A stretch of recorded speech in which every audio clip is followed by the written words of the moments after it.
Hey guys, this is Philip again. We're at the Give Back to the Game podcast. Normally we start every podcast a little more upbeat, a little more energy. Last week we had a fun intro, but today we are a week removed from the public assassination of Charlie Kirk and the stabbing on that, Charlotte subway or train.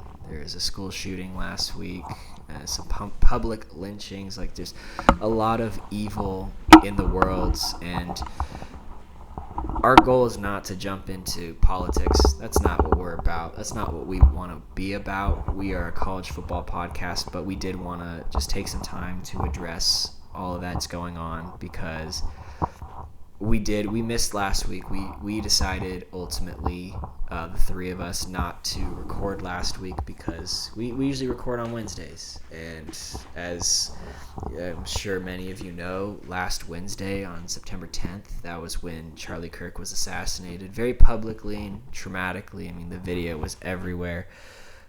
If you haven't seen the video, don't watch it. It's very graphic. It sickened me, and I'm sure lots of people out there.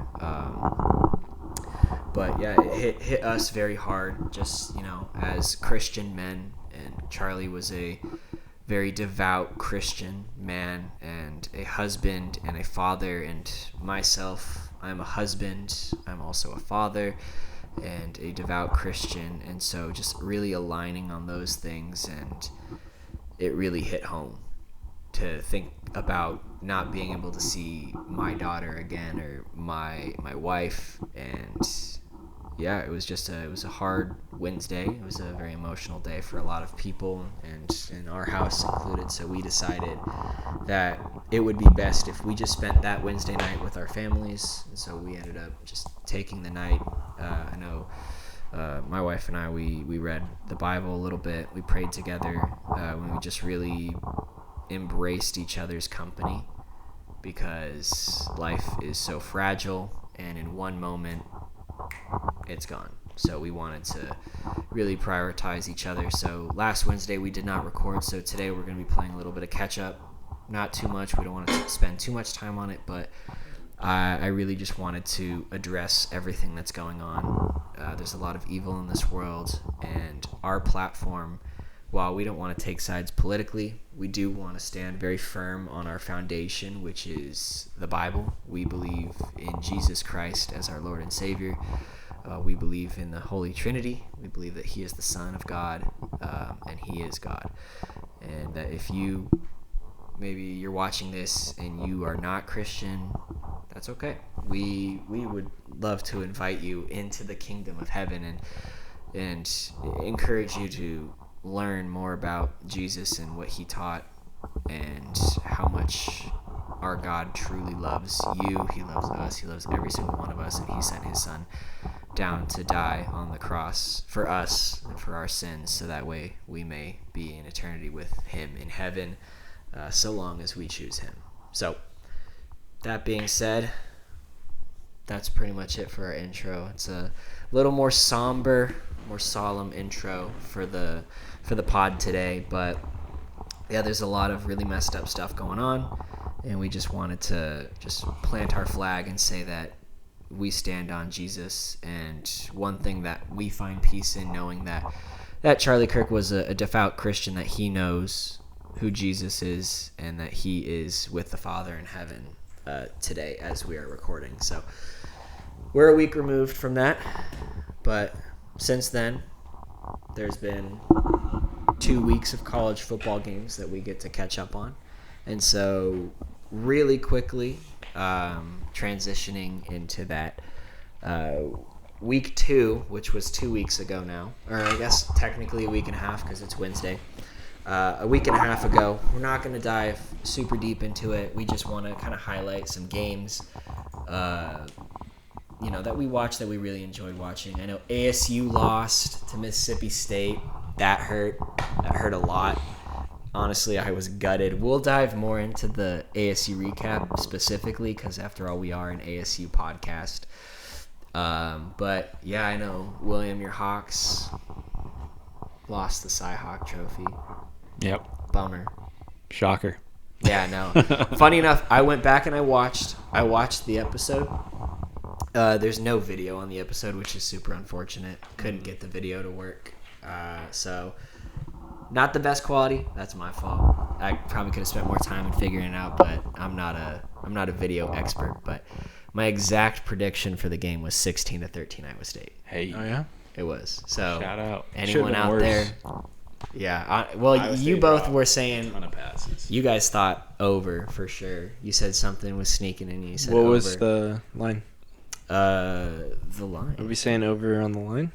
You guys said over on the line, and you had Iowa State covering, which I think they did. I think they were 2.5. Let me pull it up here. Well, if that was your score prediction, then They're you would have had 4-0. Iowa State covering. Yeah, Iowa State. They played week 0 and they haven't had a bye. That's crazy. I didn't even They put that They together. just keep rolling. They are rolling. It was Iowa State. 3.5. Ah, okay. I think I had it listed at 2.5. So the boys covered. There you go. Yeah, I mean, Great teams covered. I think that's what it closed on ESPN. ESPN has that, but ESPN is also different than others. I just pull up FanDuel. We don't bet here, but we got to use them for the lines. You got to use the data. Yeah, because they have the data. The total was 43.5 though, so it was under. That was a by pretty like 2 hefty touchdowns. total. Yeah, like I said, 16-13. I think it was more expecting Iowa State's offense to do more. Same. Yeah, But I was impressed with Iowa's defense, but also I don't want to give us too much. I thought we played defensively better than I was expecting, but Iowa State also left several plays on the field. I think they had 2 or 3 slot fade drops. I was going to say not to be a big box score drops. merchant, but, I mean, you can kind of tell. I mean, Iowa dominated the time of possession, but in the 28 minutes and 52 seconds that Iowa State had the ball, they converted 8 for 15 third downs. Yeah, they were moving. That's kind of wild. 14 first downs total. We were moving occasionally Dang. when the ball was One turnover on each. our side of the 50. Yeah, that's But Iowa's receivers were the big reason that we couldn't get anything going, drops everywhere, tight ends included. They're not usually we're tight end you, but not to say we aren't this year. Just that game was rough. drops, receivers slipping, leading to interceptions. How long is it going to take for Iowa to make a philosophy change? 1 week. 1 week? We haven't got to the UMass game yet. yeah. We're gonna get there. More about in the week 3. I'm coverage. talking about just in general, getting away from run, play, defense, punt. Yeah, that was the goal. I mean, in theory, you're going to get Kirk Ferentz ball with Kirk Ferentz, and that's what Iowa fans love. How long can you put up with that? Well, the goal is to merge a high-flying offense with Ferentz ball. We still want to run the ball, and we still have this year, but we want to add the vertical passing game, which against UMass we did. We actually were slinging it around the yard. Not to say UMass is some great opponent, but, you want to work on the things that you struggle with the most against the worst competition so you can iron them out before you go play Rutgers this week. So, I don't know. The thing, yeah. I thought Gronowski played pretty well, but I think the offense is moving in the right direction. Yeah, they definitely look at. What's crazy to me is I'm looking right now at Florida State hung 77 on East Texas A&M. At that point, they were number 14. Mm-hmm. In 2 weeks, where they had a bye last week, they're now number 7. I don't get it. I understand Florida State's a good team, but jumping 7 spots, and I could just be a salty ASU fan, about the fact that they dropped us out of the top 25 for losing a road game in a very hostile environment, in a game that we shouldn't have lost, but found a way to lose. It happens. We dropped out of the rank. We dropped 14 spots out of the rankings. Then we won again last week, and we dropped 5 more spots. Florida State beat East Texas A&M. And Alabama. Yeah, they beat Alabama. Yeah, but they went from And one of the worst teams in the ACC to being ranked overnight I'm because they beat Alabama. I'm cool for And they getting all of what dominated. happened last year based on the 2 games I've seen. Yeah, I don't think it's. Yes, I'm happy to It's do not. that It's too. not the worst thing in the world. No, but what I'm saying is they went from 14. They of course they hung 77 on a team. That's impressive. Don't get me wrong. I'm not minimizing that. But they jumped 7 spots and they beat one team in the 2 weeks that they jumped 7 spots. I think it has a lot to do with how the teams above them played. Like South Carolina drops out, obviously. Well, yeah, here let's You look. argue- Florida lost. Yeah, Illinois moved up. South Carolina did lose. Clemson is unranked because they have Which been is fair. cheeks. They're supposed to be unranked right now. Yeah, Team, Texas dropped below I like Florida State. Josh Pate kind of talks about the AP poll being ridiculous, but it should be more of an eye test thing, and I kind of agree with that. Yeah, I agree. If we're going based on the eye test of ranking teams, Florida State is easily top 10 for me. Yeah, I'm with you. They've But played I like a agree. top 10 team in the country. They look phenomenal. they do look good. I can't even say like I want to see them play against someone real, but they beat. They Alabama. did. They spanked They Alabama. slaughtered Yeah, and then them. Alabama's playing unreal ball. I know. right And now, they're too. playing- yeah, Everyone was so- ready to give up on Bama, and then Ty Yeah, Simpson and started then you got cooking. another Alabama test next week. They play Georgia. I could see Bama getting that game. Yeah. So Georgia. I don't know what Georgia's X factor is going to be this year. It's not Gunner Stockton. That's for It's trust for whatever reason. It's just that they got that clutch DNA. I mean, they make plays when plays need to be made. Gunner Stockton on 4th and 8 to Vanderbilt transfer London Humphreys. Like, come on.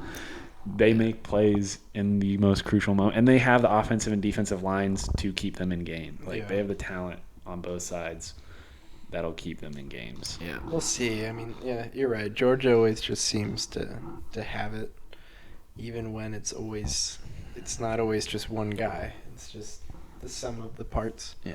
Yeah. And their receiving core is just ridiculous too. So if Gunner Stockton can keep playing like he did against Tennessee, they're He just has to take care of the football, and they should be fine. yeah.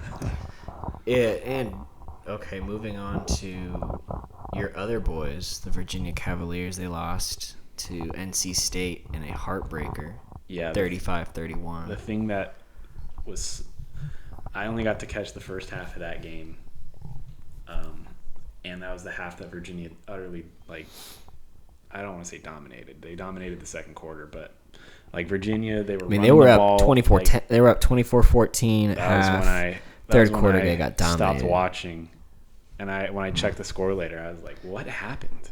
They needed you. Is what I that's what guess they need my eyes on him, but I mean, you got to give your flowers to C.J. Bailey, who the country is going to need to know more about. I mean, Yeah. 6'6", great athlete, super accurate. Like, the guy is legit. He is a legit NFL Yep. prospect. He's a true sophomore. He's really good, but also Virginia's defense, not the sharpest defense at least yet. Like, they have some pieces from the portal, but I don't know.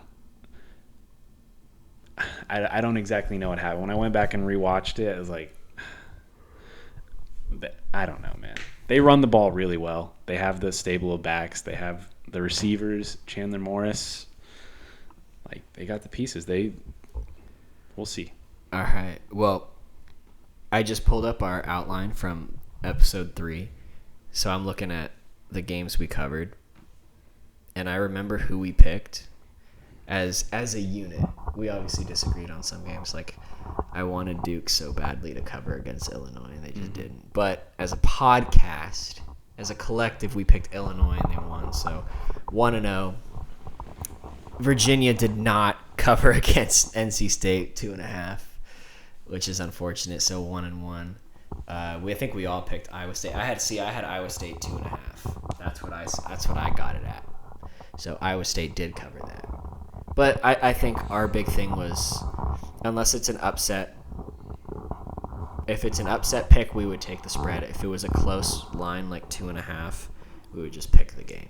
That was what we chose to do. So Virginia lost 1-1. Iowa State won 2-1. Baylor won. We picked that 3-1. Kansas lost to Missouri. I think think Sam was the only one who had Mizzou. Sam was. Oh yeah, we ride from Missouri, man. Yeah, you liked That was a Bo. close game. You liked Bo. It Kansas just could not make the plays they needed to make. wasn't it? It's crazy. They were up 21-6. They had a couple shots. Jalen Daniels surprisingly missed them. I'm so upset. There was one moment in that game that totally changed the tide, and it was when Jalen Daniels got strip sacked at like their own 10-yard line. The ball's rolling around, and the Mizzou defender literally swiped it into the end zone, and then Kansas guy fell on it. They took a safety. They didn't even like call. There wasn't even a penalty flag for hitting like swiping the ball in the end zone. Anyway, whatever. I was wrong. I'm man enough to own that I was wrong. I was Daniels right. Still impressed me, but Sam was right. So, Sam's but as a man enough to podcast, we admit when were he's wrong. right. William and I It's had easy to talk when you're up. yeah, we had Kansas, so we were wrong. We were all right about Oregon, so we're Not a 4-2. podcast. We had Ohio, right? I had Ohio. You had Ohio. Did you have? You said you were riding for Ohio. I remember. So we're 5-2 at this point. I think the common denominator here is that Sam was on fire. Sam is on fire. No, he had yeah, only game he missed would be NC State, Virginia. Yeah. Yeah, I think you picked SMU though, over Baylor. Week 3? Week 2, Too. because SMU was the favorite. I remember you talking about how much you loved Kevin Jennings. I might be mistaking that for me. No, you said Baylor. No, I think I picked SMU. I can't remember. I'm a big Kevin Jennings guy. I wouldn't have mentioned Kevin Jennings. Okay, then maybe you mentioned Kevin Jennings. Anyway, I think I probably still picked SMU though. dang. So then, did we pick SMU? I picked SMU. I swear we picked Baylor. Maybe you'll have to roll back the tape. We'll roll back the tape. I thought I picked SMU. We're gonna call it Baylor because that's what I remember us doing is calling Baylor. We could have picked SMU. So right now we're 5-2 after Ohio. This one pains me because we were right, but then we were wrong. South Florida at Florida. We all sat here and said, we believe South Florida's going to cover, but this is one of those games where they're going to be in it, and then at the very end, Florida's going to pull away. And it Vice never versa. happened. So we were wrong. At the end of the day, we were wrong. Our hearts were right. Yeah, Our gut was wrong. We believed. So we got to mark. We got to chalk that up as a loss. What was it? 5-3. I have no idea what we said about Kansas State Army. I definitely took Kansas. Probably State to just cover. Kansas. Yeah, State. we'll say that was a loss. I was not Did not feeling expect good That about was the when Black we still Knights. viewed Kansas State as a Shout contender. out to Army controlling dude. the ball in the gosh. second half. Shout Kansas- out to the secondary. of Is Army. Tarleton State for real? Kansas State is Yes, exactly bro, like check the Kansas box last year. scores. I know they're for real, man. Right. Kansas State's exactly like Kansas last year. Their Mhm. offense moves, but their defense Well, just how sucks. the preseason expectations to what's happening early season, I think they'll put it together. And then they just What's can't crazy win is games. watching their defense dominate Iowa State early and seeing them now. It's like watching two completely different teams. Yeah, they can't stop the run. It's crazy. Yeah, They were like the second best. I mean, are they run like defense. crippled with injuries or something that we're just missing? Nope. It's wild. Maybe because a they were receiver, but- bottling up the run They against just Iowa State until they like can't run the ball. late. No, they can't run the ball But either. anyway, so I think Kansas State we lost, so we're 5-4. Oklahoma, Michigan. I had Oklahoma. I think you had Oklahoma, so you had Michigan. Did you have Michigan? Did you have Oklahoma? I think I still had Oklahoma. Oh, okay. So then 6-4. Technically, I was right because they covered.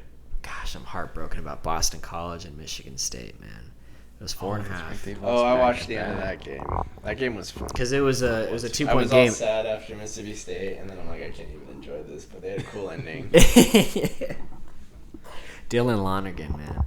What's their fun little quarterback up there? Who? Aiden Boston Childs? College? You're Yeah, talking about Aiden- Michigan State. No, Michigan State. Aiden Aiden Childs. Childs was funny post game. Yeah. Really? He was funny, and then you're talking about like books he was reading. He like ended up jumping into the crowd. He's a personality. Yeah. AJ Brown, And then pretty he was like, much. he's all put together for the interview, and then just completely started yelling again with the fan afterwards. Goes Now, back that was to a being fun- a college kid. I was just Yeah, I was still coming down from the ASU game. Yeah, Just that tossed hurt. it on. But he played a phenomenal game. He did. He He's did. looked I was really good I was this year. very impressed. I have been very public about being anti Aiden Childs, but he was good. He was really good in that game. But so we're gonna chalk it up as a W. All right, we had Boston College plus 4.5, so it worked out. We were wrong about the results of the game. So right now we're at 7-4. Vandy against Virginia Tech. I think we all had Vandy. The Diego Pavia effect. So we're 8-4. ASU Mississippi State. 8-5. Next. Yep. Don't need to dwell on that. I think we were very adamant about UNLV beating UCLA. Yeah. If I recall correctly. Okay. We were very adamant about that. I think I picked UCLA.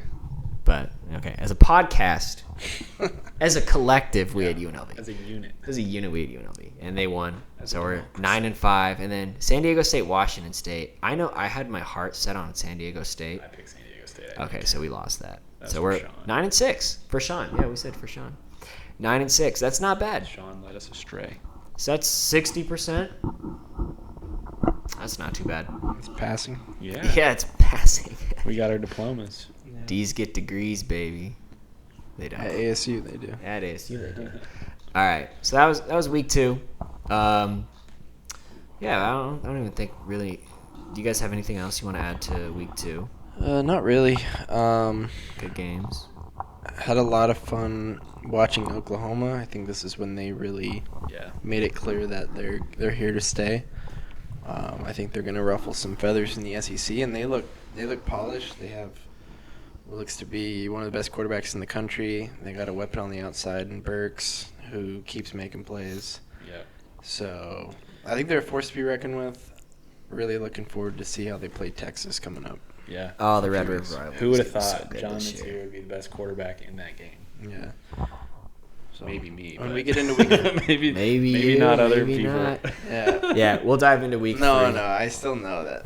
I still am a Mateer respecter and know he's more polished. Yeah. Yeah, we're gonna I just dive mean in. preseason because the hype surrounding Arch and Mateer is relatively. Oh, I thought that was a Bryce Underwood Yeah. shot. No, You guys no. keep talking. It I'm just gonna check the camera. I've been a Mateer guy for a while now. Oh, he's unreal. I mean, It was just kind of like We're good. I had my shot called that Mateer was a dog, and he was at Washington State, but you never know what's gonna happen at that jump up to Oklahoma. So I Yeah. just had to ride with it, and it's panned out for me. Well, watching him at Washington State is like it almost is like impossible for him to fail. You give him better athletes, better protection, a better defense.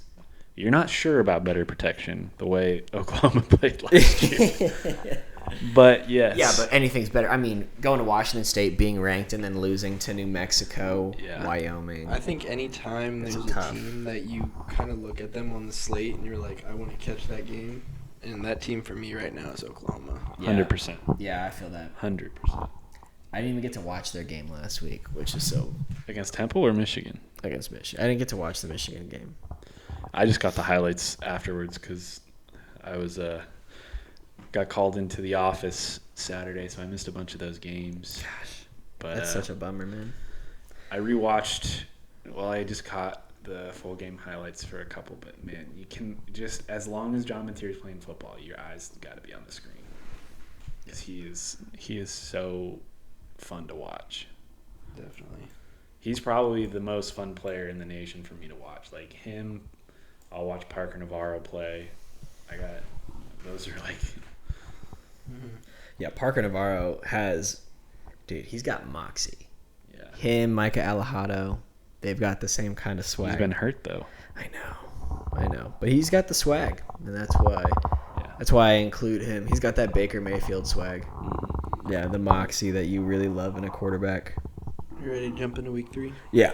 So these are quick because obviously we didn't get to cover week 3 last week, so we didn't make predictions in front of a camera. But I have the outline here, and I bolded the teams that I picked to cover or win. And just to preface, if the games are under a touchdown,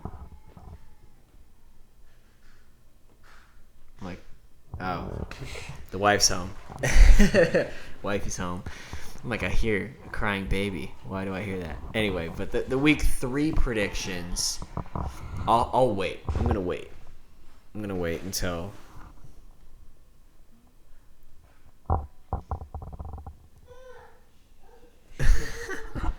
Hi, babe. I said hi. No, we are. Oh. We're live right now in front of thousands of people. 50,000 live viewers. Yes. I'm kidding, man. Anyway, we're gonna speed kind of roll through these games that we predicted. So the first game we had was NC State at Wake Forest. NC State was a 7.5 point favorite. I had NC State covering that because it was over a touchdown, so you have to take the spread, and they did. So we won that one. W 1-0, and all these picks were mine. We didn't get to talk about them beforehand, so I figured we just roll them out. This is what I picked, whether they agreed or disagreed. So I wouldn't have had a strong stance on that game. Yeah, I would have been undefeated, so. yeah. Won't let it keep going. Looking back, yeah. I'll try to Don't say want what it I to would go have. too much on the past. Try to say what I would have felt. I didn't have to put anything set in stone, so I can. Yeah, you guys can rest easy knowing that I'm ready to go. I put these picks are my heart. I'm pouring my heart out into this right now. But yeah, 1-0 with NC State. I was pretty thrilled about that. I actually had got to a hot start on the Friday and then Saturday slate, but we crashed and burned at the end, I will say. It was a rough Saturday night.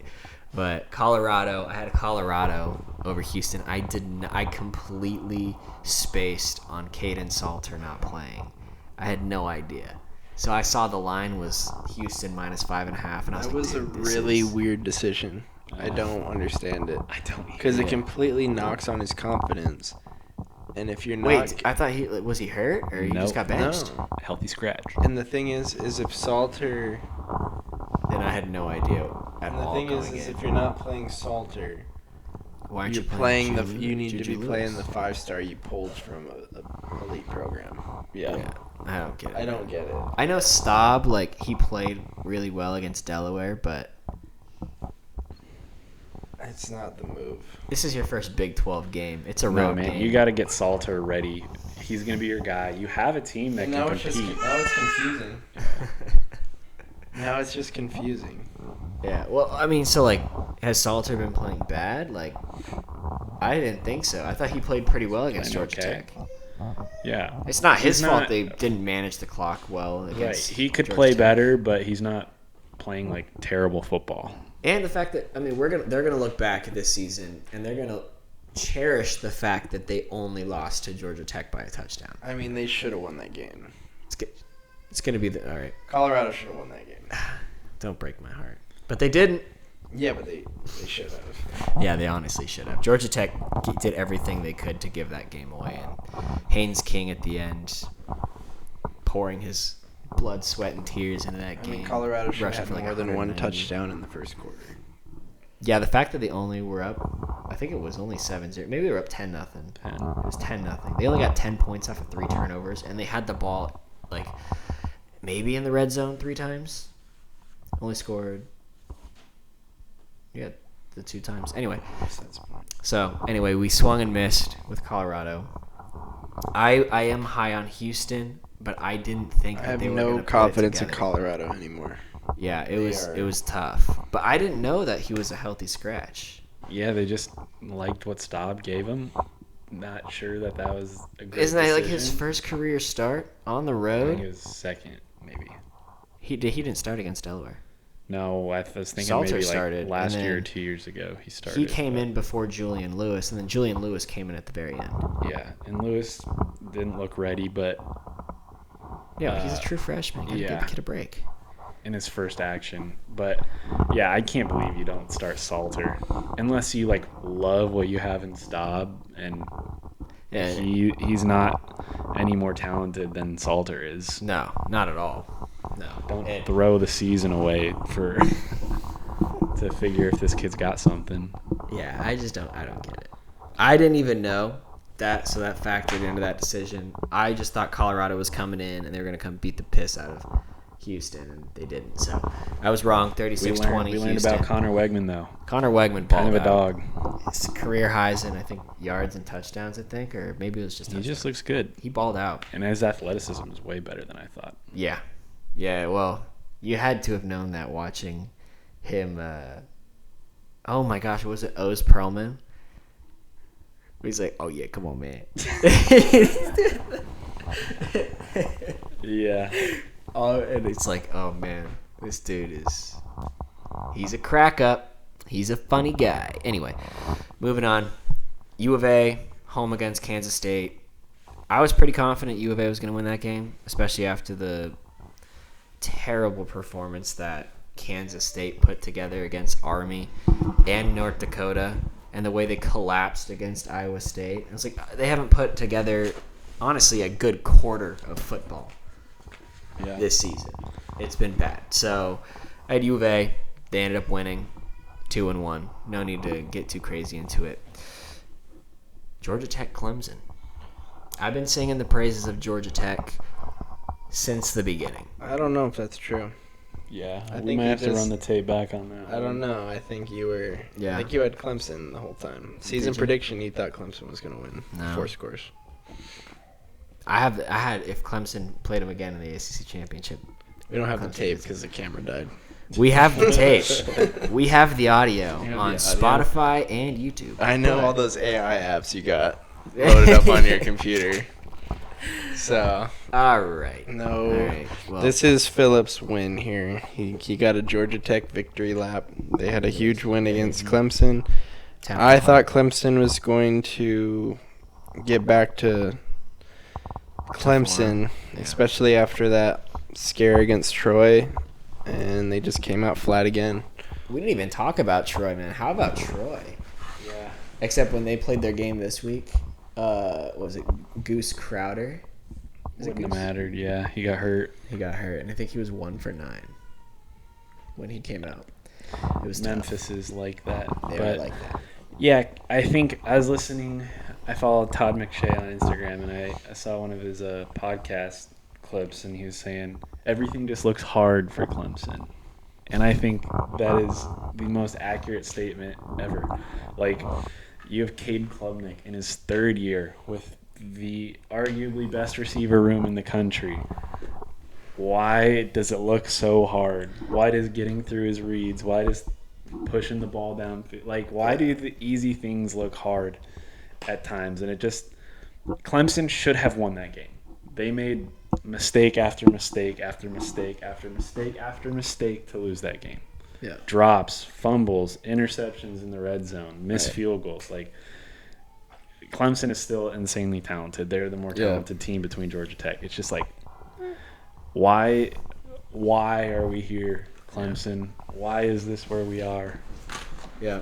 Well, A lot of people preseason had him as the best team in the country. Yeah, and I as the did too. roster, I don't understand why for not. me, it was Clemson, Oregon, and I think Ohio State.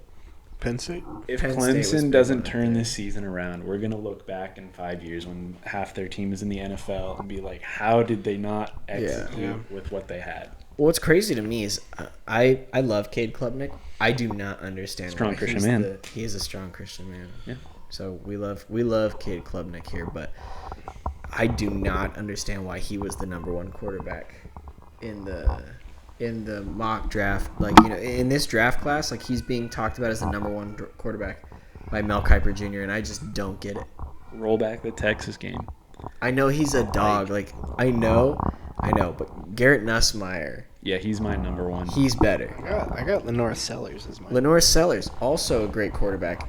He's probably has a better body for the NFL than Cade does. I think that's. Sam Levitt, his legs are better. They probably have a similar arm, but his athleticism makes him like. Yeah, I think to he's really mouth get wide. there, you have to have, as an NFL prospect, you gotta have the stature and the size with the athleticism. And sadly, He's I don't the know. aesthetic pick. sadly, Nussmeier's, I mean, his ceiling is gonna be what Baker is right now. It's pretty awesome.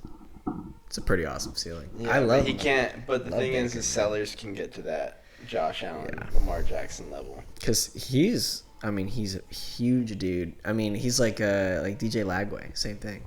Just giant individuals who have rockets who can also fly. I wouldn't say fly for DJ Lagway. No, but Lenore Sellers can. Yes, 100%. But I think But Lagway can still move.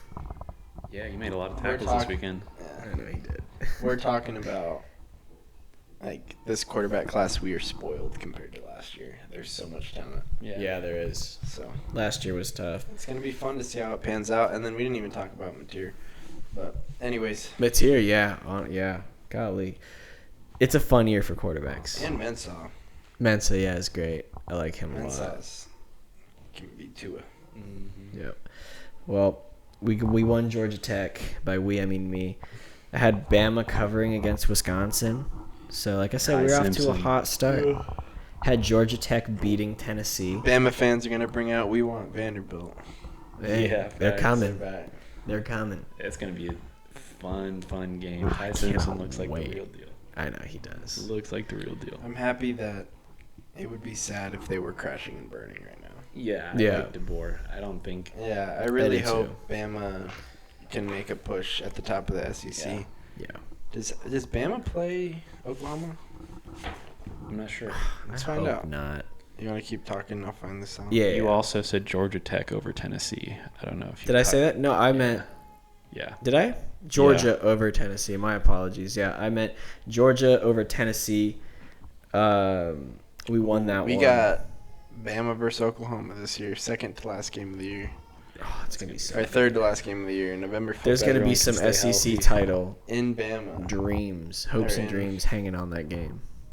College For football real. playoff Yeah, aspirations. Alabama's, everything Alabama wants is still ahead of them. I Yeah, I hope- mean, their only loss hope is that's- non-conference. I hope that's a top 10 matchup. I hope Oklahoma wins the Red River rivalry, They should. and Bama's only has. If Bama's coming off, and the thing is, Bama plays LSU the week before, so if Bama's coming off a win to LSU. Yo, then they'll definitely be top 10. Yeah, but they got Georgia, Vanderbilt, Missouri, Tennessee before that. If they Bama's can got a get gauntlet. through, yeah, they do have a gauntlet. If they can get through that with one loss, or if they can get through that with 2 total losses on the season, 1 conference loss, going into Oklahoma, like, what is that, like 8-2?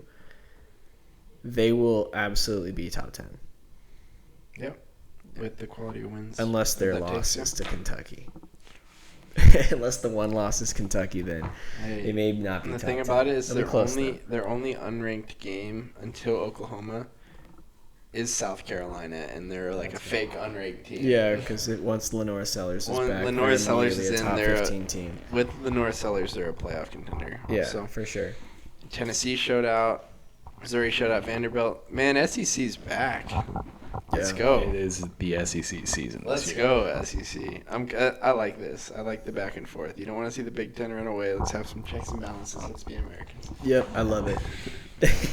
And the real Americans live in the Southwest where the Big 12 resides. That's right. So let's get it going, Big 12. The Big 12 we is gotta Ameri- figure some stuff out right The now. Big 12 is America's conference, and we know that.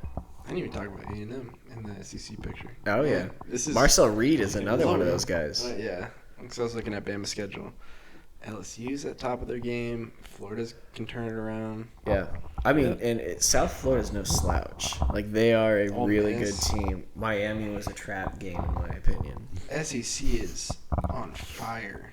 Yeah, Ole Miss. Arkansas is tough this year. Jeez. Mississippi Arkansas is State's tough, good. yeah. Talon Green is nuts.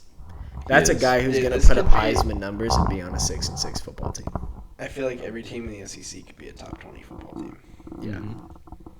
They Is there a just bad loaded, team in man. the SEC this year? Kentucky.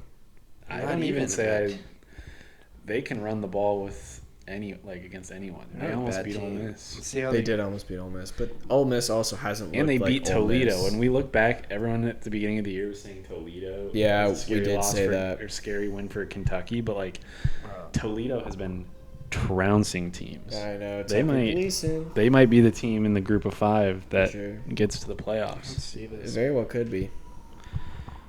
All right. I still think it's gonna be South Florida. Oh, poor baby.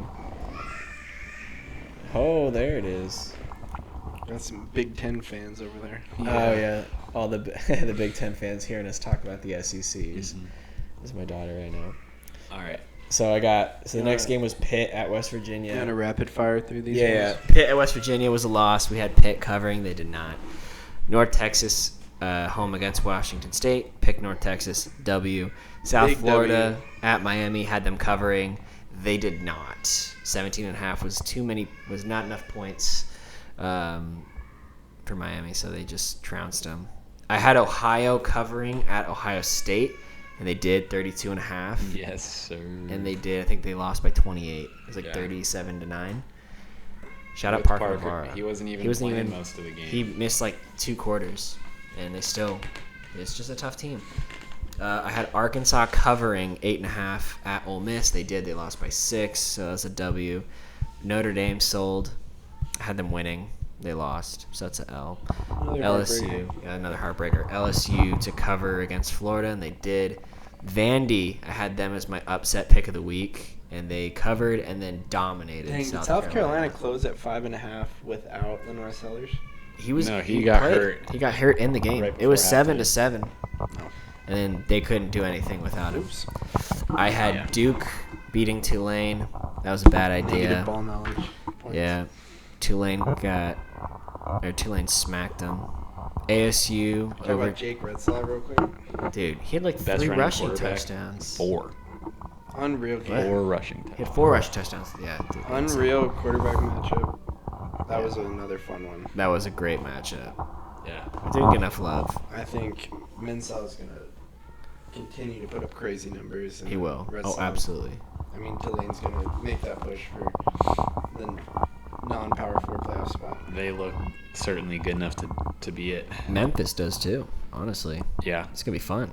A lot of good teams in the group of 5 right now. Navy, I think they're really Navy's insane. UNLV's right there. good. UNLV, totally forgot about the Mountain West. Yeah. Boise State is still an option too. Nope. South Florida. Nope. And South Florida and Toledo. Boise State, and in my head, is probably not not. Ohio with 2 losses, but Yeah, South but Florida seems like a real good option. yeah. South Florida in my head Because is they the probably option. don't have many. Yeah.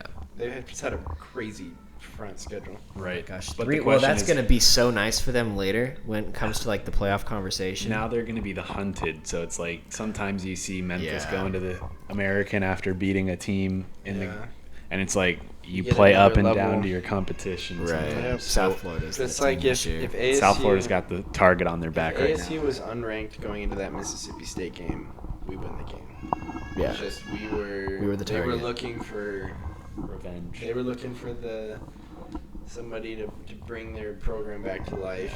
And they brought out their illegal Yeah. noisemakers. Yeah, we were unfortunate. I'm not even bitter. Yeah. We lost a tough one. Yep. All right. Last 3, I had ASU covering over Texas State. That happened. 14.5 is what I had it at. It ended up closing like 17.5, which I still think we covered. I had Minnesota beating Cal. That did not happen. And I had Boston College covering against Stanford, and they lost. I didn't Tough look into look for that the Golden Minnesota Cal Eagles. game. How did our boy do, the freshman quarterback? He Amazing. balled. Yeah, he balled, man. What's his name again? Jaron You got it. Kiawe Sungapolutele. Oh, that was beautiful. Yeah. I'm right there now. I'm locked. So Alright, let's find this East Coast team. we went 11-7 this week. Berkeley, California. I don't even know what the percentage on that is. What's the calculator on that? Pull my phone out and do the calculator app. Holy moly! No, she's not happy right now. He just I know. 61%. So we're right around that Did you 60% see that mark. Brett Coleman tweet?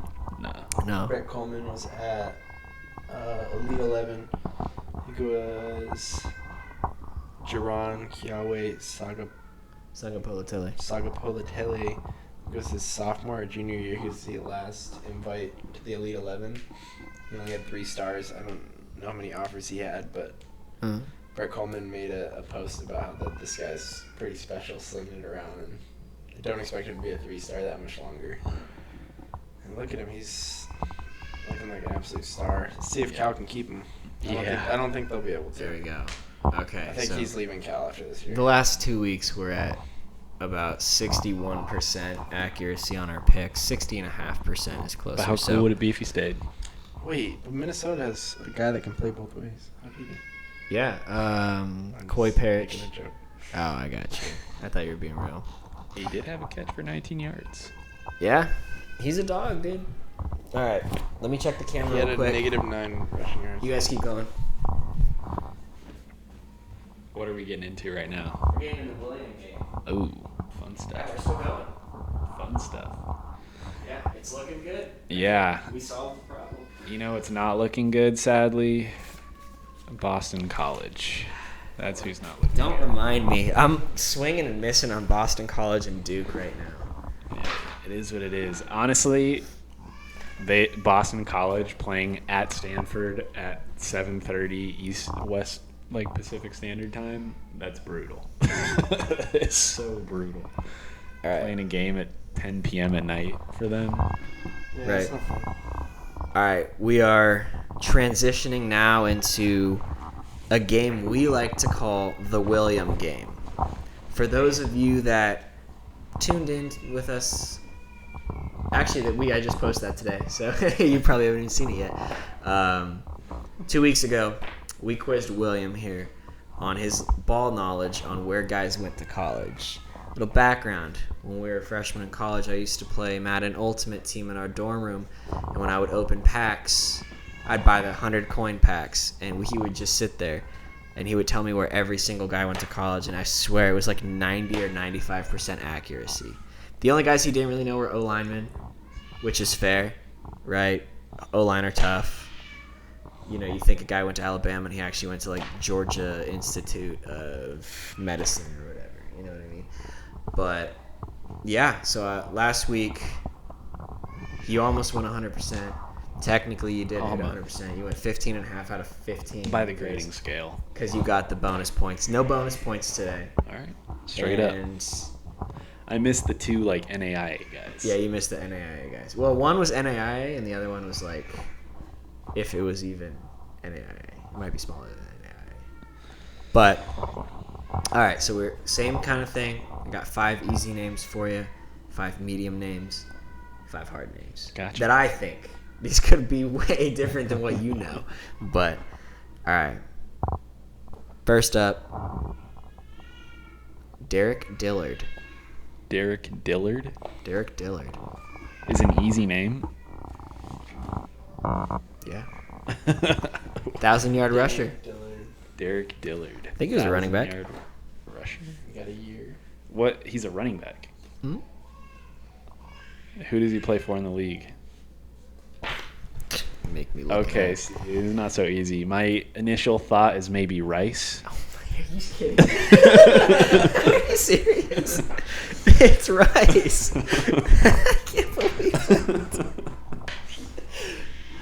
I'm so Shot in glad the we dark. have video for this. Who it is? 'cause you need Let's the find out. reactions. Derek Dillard. Look up Derek Dillard. D-A-R-I-K. I Derek just know Dillard. I have vivid memories of the name It's insane. There he is. How do you know? First of all, He's I Jill mean, I He's at an need, accounting firm now. He's Jill bro, I Dillard's need husband. everyone to know he has not seen this list. He has no idea. I did this research 30 minutes before we started recording, and I just quietly while they talked ball, I was just scouting names. I remembered. How do you even find him? What So they play Charlotte tomorrow. So I just clicked Rice, went back 10 years on their stat leaders, and whoever had the most, he was their second leading rusher in 2015. I remember the name Dillard at Rice, but it's because of I think maybe his brother or something. What, Jarrett Dillard? Yeah, the receiver. Yeah. So- no, his brother Derek. And is I a running back. kind of remembered a last name Dillard, so I was That's maybe insane. Rice. I'll just float it out there. I remembered the name Dillard. That's why I was like, oh, this will be easy for him. It was not. It was ultimately you got it. That's crazy. He's 1 for 1. I don't think he played in the league. No, he definitely didn't. Dude, that was easy. That was the hardest one. The next 4 are much right. easier. You said we'll find out. All right. Next one, we have a running back, Niall Davis. Arkansas. Yep, Arkansas. Yep. Yep, that one was Took me a easy. second. Yeah. I remember him from what was it, Madden?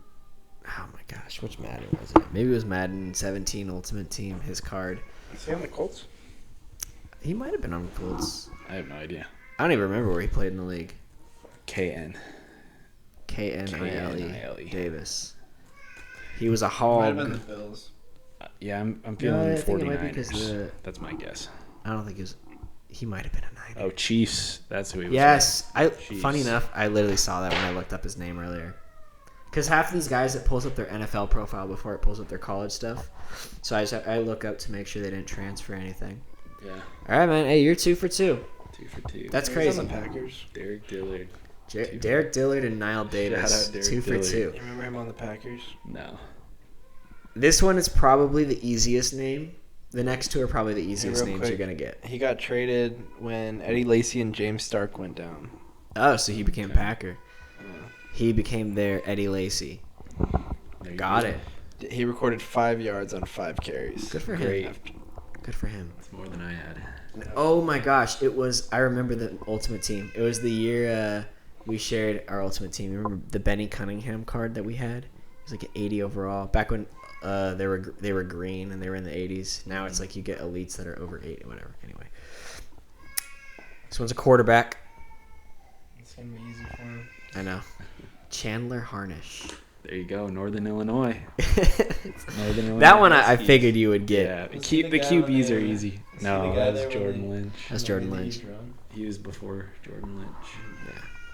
Yeah, he walked so Jordan Lynch could run.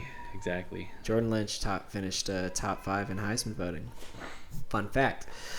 All right, 3 for 3. Next up, I'm gonna stop giving you position Yeah, don't. because that it makes I'll sense ask here. for it if I need it.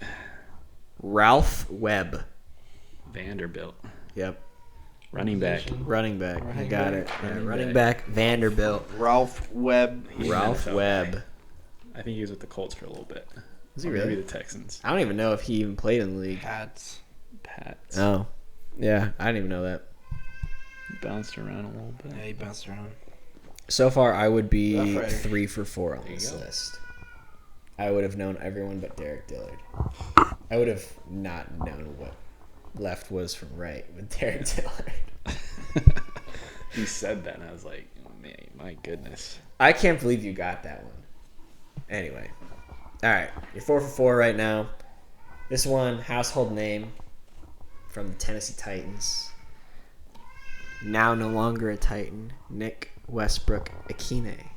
Indiana Hoosiers. I didn't even know that one. That's crazy. Yep. Of course, it's easy for you. He was before, I think, Ty Fogel. Was he? He was after Cody Latimer. Yeah. Yeah, he had to be. He's old. Cody Latimer. I know. I'm just years blended. Anything like 2010 to like 2017 blends together for me right now. Why that is, I don't know. Anything that's not ASU blends together. All right, 5 for 5 on easy. That's annoying. Medium. All This is right. medium stuff. I'm nervous. I don't even know if he's easy. he was an Arizona Cardinal. I don't even know if he is now. He was a former Colts. I think he might have played for the Eagles too. Zach Pascal. Old Dominion. Gosh dang it, The man. Monarchs. Big win this Any weekend. name like that, it's gonna be. I figured he would know. That's why I'm trying to mix it up. I Those guys who watched a played in the couple- league. That's what Sheridan said earlier. What? Yeah. Old Dominion wears many hats. Aren't they? Yeah. Aren't they a band? Freight Band College. Yeah. Yeah. Freightline Band College. Multifaceted. need And to they put won the that- mascot competition a few years ago. They went 12-0. The year they went 0-12. Brennan Marion. Oh, the Go King. I think he went to Tulsa. That's crazy. I don't even know who that guy is. What are you Brendan talking Marion? about? Yeah. He's a Sacramento State coach. Yeah. He was offensive coordinator at UNLV. Are you serious? He's the invented go-go offense in high school. Yeah. Are you kidding? Yes. Huh? That's so funny. He was Look like at a that. 1,000-yard receiver. So you found him without even knowing that? I found him That's without awesome. even knowing him. Also, Jaden Rashada got benched for Saw Carlo that. Williams. It was coming. I saw that. All It's right. so funny. You haven't 7 watched for any of those. There's so many videos about him because he No. He had an interview with Adam Brenneman. Yeah. No clue. he Yeah. brought it. He was at ASU quality control. Was he really? We I let was that like, the man name look sounded outside. like it sounded familiar. I only picked guys that like I knew the name, but I didn't know why I knew the name. Gotcha. That makes a lot of sense now. This one I have no idea who he is, but I figured you might. Right now you're 7 for 7, by the way. All right. Freddie Barnes. Bowling Green. Gosh, how? Well, he was like, How? if you go back and look at like the 2010-11 top 5, he's on all those receiving lists. He wasn't even top And 5. I used to stare at those lists for hours at a time. Staring at receiving list hours. Just like the ESPN's like stat leaders. He was always on those lists. Well, Garrick Dieter was like on that list religiously. And I was like, I know that. I knew him because of Bowling Green before Alabama, because you would tell me about this slotty white guy. He was not slotty. He is a big boy. Anyway, he's a white guy. That is true. I don't remember anything about him. I just know that he was white. And he was a dog at Bowling Green. Yep. And then went to Bama. Was a dog at Bama. He's okay at Bama. Yeah. Still. White guy playing receiver at Alabama? Give him his flowers. Yeah. Respect. Yeah. Come on. Gotta give him his flowers, Yeah, man. you take There's him not when too you get many him. of us, Yeah. man. Most of us are playing quarterback or offensive line. Yeah. Or cornerback. Or kicker. Exciting. Yeah, Exciting we're making a comeback. Exciting Making a push for ones. that DB room. Yeah. Cooper DeJean Riley walked. Moss. He crawled, so we and Riley Moss, same thing. They crawled so that we could run. Anyway, I think this one is easy, and I think you'll get it. I gotta set the table for you. You're 8 for 8. Marcus Cox. Appalachian State. Yes. App State. Yep. 9 for 9. Mad productive. This guy is in the league. I don't even know if he's still playing in the league, but he was part of the Oakland Raiders, now Las Vegas Raiders. Jalen Richard. Southern Mississippi. Same time as Ito Smith. He was the second string to How do Ito I- Smith. How do I stump him? You know what I mean? I You gotta pick dive random. in. You gotta get some deep. Well, I scores. can Gotta pull get on some that crazy CFL names, but then we're gonna website. be sitting here going 3 for 15. No, find some D3 guys that went to the league. Yeah, I think that's just a like, good one. oh, Malcolm Butler. I'll say Mount Union for all. Yeah, you'll get like 2 out of 15 that way. All right, this is hard names. Okay. Most of these names I picked because I thought they were fun, or I thought they sounded athletic. Like, well, okay, let me preface first of all. You're 10 for 10. He's batting 1,000 right now, 100%. Kalijah Lipscomb. Vanderbilt. I don't even know who that is. He was there with Kyle Shermer. You probably don't know who that is. I know who Kyle Shermer is, the quarterback. I know him. I watched when I made the Mike Edwards highlight for the Kentucky safety. I watched a good amount of Vanderbilt. They played him like 4 times when he was there. So Yeah, of course. I was like the guy who's cutting up our highlight tapes. I'm playing into his hand right now. All right, 11 for 11. This one was my favorite name, and it's just because I thought it was funny. you hit 2 Vandy guys. Did I? Oh, I Yeah. did. Yeah, Ralph Webb earlier. Yeah. Gosh dang it, man. I tried not to do that. Poppy White. Bobby White. Oh yeah, Ohio Bobcats. That's crazy. That's Poppy. 5'7", slotty boy, Is he white? tons of speed. Nah, I wish my name was Poppy White. Yeah, it'd be a sick name. And it's Poppy. Pappy. P-A-P-I. Pappy. Pappy Is White. it the eye with the little? I don't think so. Nah, I typed it I I normal. don't think he's running like that, but Would be cool though. yeah, it would be. So you're 12 for 12. Number 3 on the hard list, 13 overall, is Devontae Boyd. Oh, we got him. I think you should get one clue. Did he go to UNLV? You look like you were slumped. That one, because that's a name that thought I could have had gone a it. couple different ways. Boyd and Devontae started running around. That's why I said sounded athletic. That's a combination of every receiver ever. Yeah, literally. Yeah. Well, you got it, of course. This one I think is easier than I thought, but I recognized the name and I was like, I know that guy. Quentin Coples.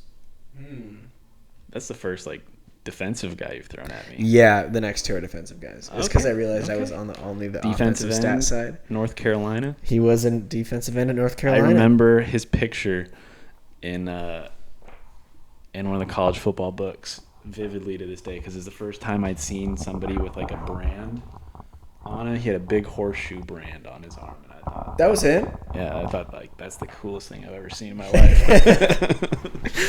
Like, how did they do that? Just hot and painful. Yeah. Yeah, right. All right, well, you're 14 for 14. This is not much of a challenge for you. But last one was another defensive guy. Javon Roland Jones. This one's tough. I got two schools in my head. All right. I'm going to guess the first one, and I think it's Arkansas State. What was the other school that you were Oregon. guess? No, it's not Oregon, but it was Arkansas State. All Are you right. thinking Javon Holland? Yeah, I think that's what was going. That's crazy. That's crazy. 50. He got 100%. I didn't even. Okay, I didn't stump you once. All I right. figured I wasn't gonna do the NAIA thing. I'm again, helping. I'm but- helping Philip build it next week. Yeah, we're gonna get in the No, lab. I know. We're gonna get in the lab next week, and next we're gonna week. come back. You guys are going to run out of guys. Yeah, I know. What's crazy is I'm like, I try not to go before like 2010, but a couple of the guys I did, I think Quentin Copels was like. We gotta get you down to AJ Pollock level. What would that be? About 280. Yeah, we'll get you there. Yeah, 260 towards the end of this career. Yeah. We're gonna hit you at the Mendoza line. We'll see. We want you to bat 180 for You're going to have to us. start throwing linemen in there. I don't know. No linemen. I think you just need more linebackers. Yeah, I guess you'll see. he knows. He's like, all right. No, you do that. You gotta find dudes Please. that have. I'll show you Yeah, exactly we'll- how I do it. We'll get fun with it. I just go to stat leaders and then I just pick a year. Honestly, the Go more 2011. recent you go, the harder it'll probably be for me. Really? Yeah. Any- Like I go Anything from, like, 2011 passing 2017, leaders and I'm like, No. I'll be locked in I'm on like, that. oh, look, it's probably like the No, Tyler last Hansen. 2 to 3 years. I know anything will on probably be tough. 2017 to 2021 is gonna be you're gonna be buttoned up. How about Yeah, this? pretty much Sean from 2012 Renfree. up. Sean Renfree was Yeah. Duke's quarterback. Okay, what about Tyler Hansen? Tyler Hansen, was he at Colorado? Yeah, that's crazy. Keith Wenning. Keith Winning, Ball State, You know Darren Thomas. Oregon. Yeah. Ryan Nassib. Syracuse. Yeah, brother of I don't think so. Maybe. I don't know. Carl Nassib. I have no idea.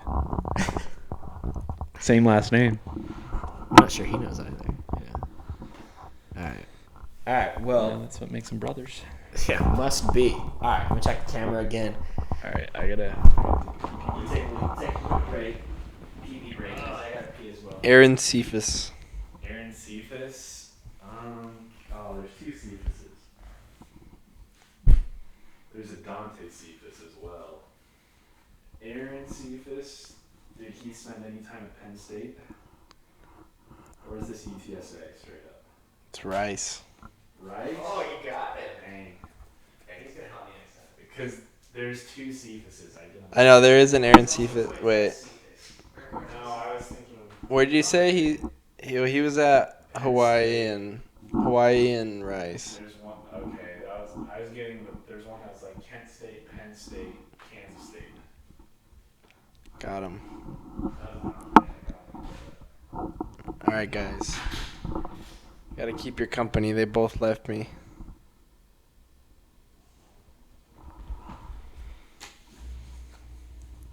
We're going to be going into week 4 predictions.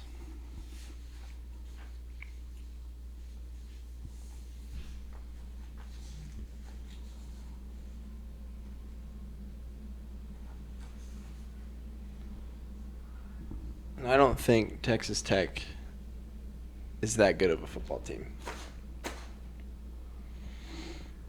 At least I don't want them to be.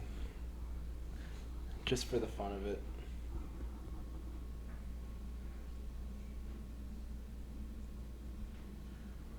But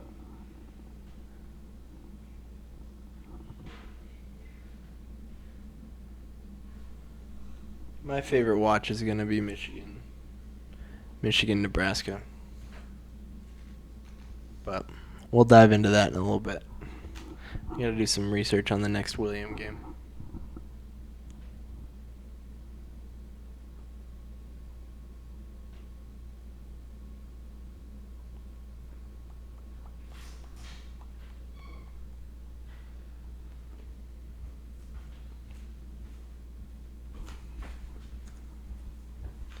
All right, William. Nathan Rourke. Oh, dude. I swear I've told you about him like 10 times. Mm-hmm. Ohio. Brother of Curtis Rourke. John. BC Lion great. John Ursua. Hawaii. Legend. Yeah, it's easy to use ChatGPT to make these lists. Because then I don't have to do any homework. Yeah.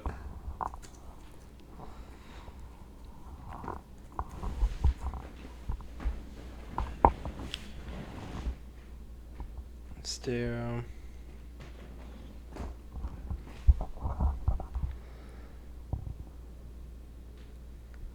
Nathan Rourke's best quarterback in the CFL. Nathan Rourke's the one who had that crazy play for the Jags in preseason where he's getting tackled and then. What year was that? Like 2-3 years ago. Troy Anderson. Linebacker from Montana State. They have him listed linebacker / quarterback / running back. Yeah, he did it all. He's on the Falcons now. He was like a linebacker? second-round pick, yeah. He ran like a 4.3 or a 4.4. Taron Johnson. Oh, Weber State. There you go. I knew that one because he's the guy who got domed running the receiver gauntlet at the combine. Oh, that was that guy? Yeah. Oh, wow. That was a while ago then. And he's on the Bills now. He's been a great slot corner for them. Patrick Ricard. Oh, my gosh. The fullback. What, do you go to, like, Delaware? He went to Maine. Dang. I thought it was like some FCS school. I was not sure. Let's go Josh Johnson. San Diego. Running back. Oh. Josh Johnson running back? There's 1,000 Josh Johnsons out there. All right. This is a running back from Idaho. Oh, I would not have guessed that. Let's try this one. Darius Clark. Running back. Darius Clark. You got me there. He went to Newberry. Yeah. They got Darius Clark. Oh, he's in the NFL. All So, right. wait, let me see. Darius Clark, Wikipedia. Never even heard of Darius Clark. Said he was a pro day standout. That's got to be him, the Panthers guy. Yeah. Was he born in 1798? Good old Darius Clark. Football tight end. Oh, wow. It says. Alright. Oh, Jabril Cox. I remember Jabril Cox. He's in the NFL. I don't even know what happened to him. After LSU, he just kind of fell off the face of the earth. That was right after the Natty year. Oh, he's on the Vikings. Good for him.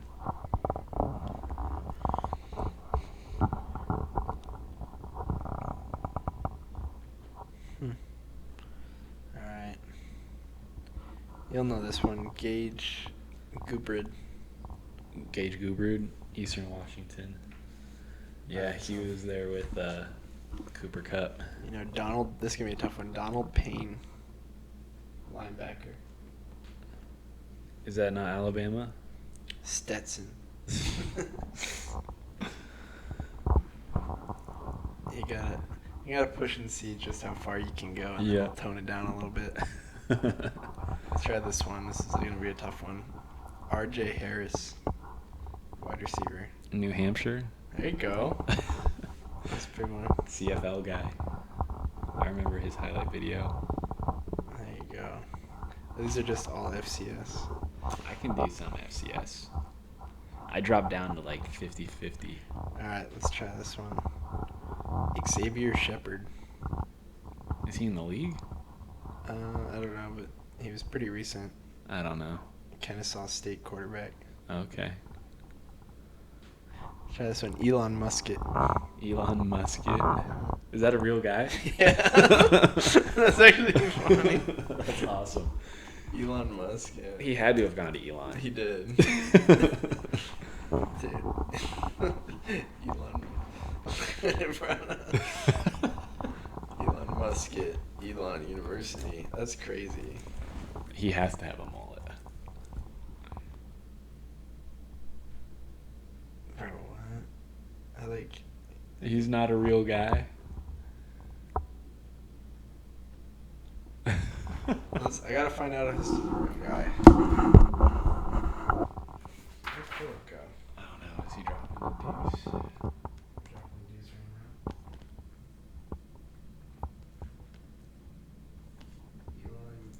Elon football team 2018. Wide receiver. That's be so funny. It's electric if he's real. I respect that. After going out of your way to go to. He could have been a 5-star and he would have gone to Elon.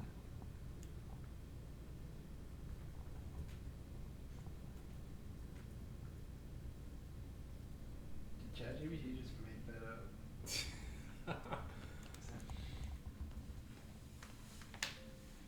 I don't think he's real.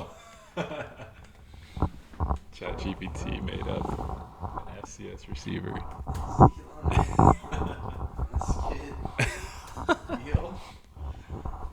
Been lied to. What? Good catch. Elon Musk is not a real player. Must have accidentally mashed together Elon University, last name Musket. Just Bro, how do they do that? Tony Musket. He's from Virginia. Actually mashed together Elon University with the last name Musket. How did you mess that up, Clanker? There you go, Star Wars. Thinking longer for a better answer.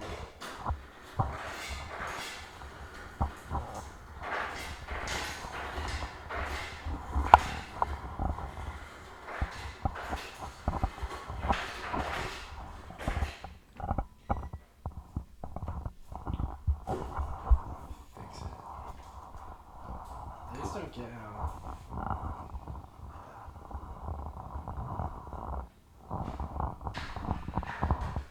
Donald Parham.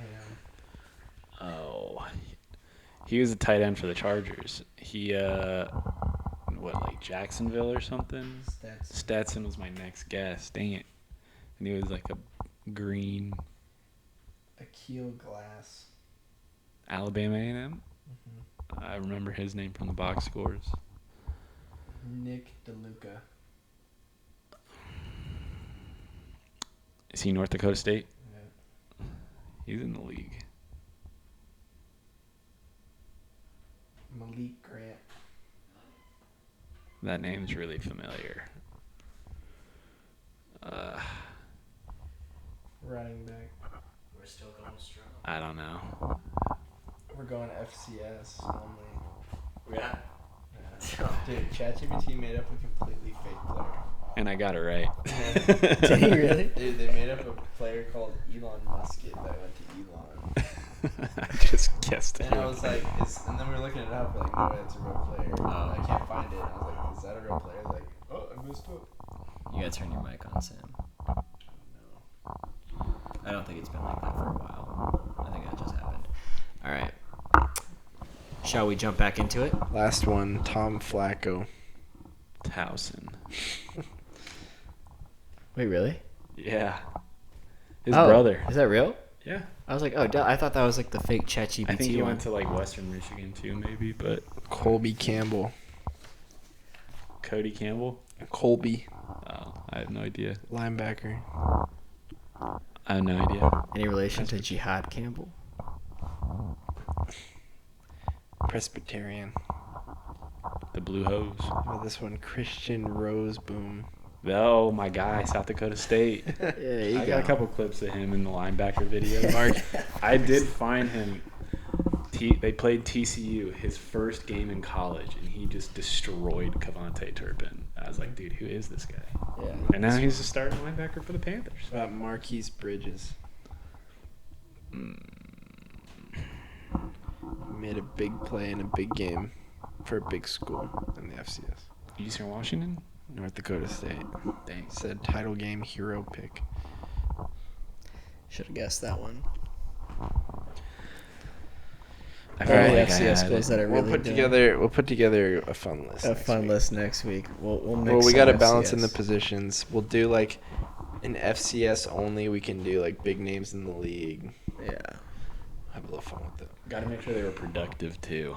Like, I might be able to take a stab at some of the best. Yeah, we'll do it if they're. We'll make sure that if it's FCS, they'll be like productive or an NFL guy. Or like a productive NFL guy, even if they weren't like crazy Or if, productive in like college. they maybe weren't productive in college, but they became known. In It's the like NFL. Malcolm Butler. Something that says I would have watched. Where did Malcolm Butler go again? I don't know, some like NAIA school or something. He was. What about John Brown? What was Oh, that, he like went to- Pittsburgh State? Yeah, but not in Pennsylvania. It's Kansas. like Kansas. Yeah. Anyway, all right, jumping back in here. Woo woo woo. Sam would have Boom. that one. We're jumping. Yeah, right. West Alabama. I had his football card. I had his college football I card. remember when we drafted him. John Brown. Yeah, Mhm. me too. No, I love that Malcolm draft Butler pick. went to West Alabama. Oh, that's right. Yeah, yeah. He That's went to what it was. Pittsburgh something. Who? John Brown. I remember. Yeah, I can see Pittsburgh the State. colors. Yeah, they have Yeah, the it was- same it's, colors as red and Iowa gold. State. Yeah. Yeah, they literally like. I think they are also like the Eagles or something or Falcons. They have a bird mascot, I think. When he got drafted. Anyway, all right, we're gonna jump into looking ahead to this week's slate of games. I have identified 16 games that I feel like are really fun. You know, there are obviously other good games. Like I didn't include like Clemson, Syracuse. You know what I mean? Are you going to the bathroom? Oh, okay. We'll wait. We'll wait for Sam. We'll wait. That's all right. We'll wait. How fast do you want to go through these? Well, I think we're gonna hit our mark by just like trying to get as many right as possible. Pick Yeah. the games. Just pick the games. Should we? If it's more than a touchdown, so like my rule is like so Florida 7.5, that's a game unless like if you're picking Miami, you have to take the spread because it's over a touchdown. 6.5, that's the sweet spot. 6.5 is fine. You can take. Yeah, I don't think so. I just think it's because Miami's that good. Yeah, they probably do. I just want Florida to win so bad. BYU at East Carolina is kind of nice. I know. That's a fun game. I included it because I was shocked that the line was so close. I think East Carolina might get them. You think so? I know Bear Bachmeyer hasn't been like I crazy. think that's a pretty raucous crowd. Caden Hauser's been playing good football. I just haven't been impressed by BYU's offense. No, I know. Their defense is legit, though. Yeah, they are. Yeah. I'm just going to go veteran quarterback. Yeah, I'll explain the same It's thing. Bears' first road game. I'll explain the same thing to Sam. So the way we're doing the predictions, so we're doing week 4 predictions. The spread only comes into play if they are favored by more than a touchdown. So 7.5 or more. Because like you can't just say like, oh, I think Miami's gonna win. Got it. Well, they're 7.5 point favorites, so you got to die on the So spread. what is it? The spread only comes in if they're more If than they're 5. more than a touchdown favorite. So it's More than a 6.5 is the only time. Is the highest spread that you can take like a game to like just say like, oh, hey, this team wins. Like BYU, East Carolina, I think is 6.5. So you'll have to pick them. So you to could take you the could over. pick BYU. You could just pick BYU straight Oh. because it's close enough. Or it's a touchdown. It's But a one Maryland, possession. Wisconsin. Is 10.5. So you have to pick the spread. So it has to be more than 6.5 or less than 6.5. More than has to be more than a touchdown. So more than it's 7.5 or higher. You have to pick the spread. Unless it's an upset. Like if you're doing upset, obviously you think they're covering the spread anyway. But still. Okay. Right. So, all right. Diving into these games, we have Iowa at Rutgers. William, I'll let you start us out with Iowa. Yeah, this is a good one for me. This is my heart with the Hawkeyes versus my sneaky Big Ten team, Yep. the Scarlet Knights. I think this is a really tough one for me to pick. I could see it going either way. I think, like, my gut says Iowa takes it because I don't know. I've just liked the way their defense has played. I think it's definitely going to be the best defense Rutgers has seen this year. We're just going to learn a lot about both teams. This is a tough one for me to pick, but I'm going to lean Iowa. I think Iowa's going to bounce back. I think 45.5. I still think we hit that under again. And Iowa's going to win a gritty football game by 6 points. I'm going to go Iowa. I think this would be the game for any game for Iowa to establish their passing game. This is it. Because Rutgers' defense has been, like, against Ohio, they weren't the greatest defense.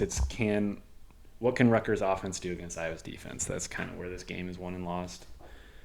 Iowa, I think, should have the advantage on offense over Rutgers' defense. Yeah. For me in this game, it's like whoever can get to 20. Whoever gets to 20 wins this game. So, like, I think it's like Iowa wins 20-13. You know what I mean?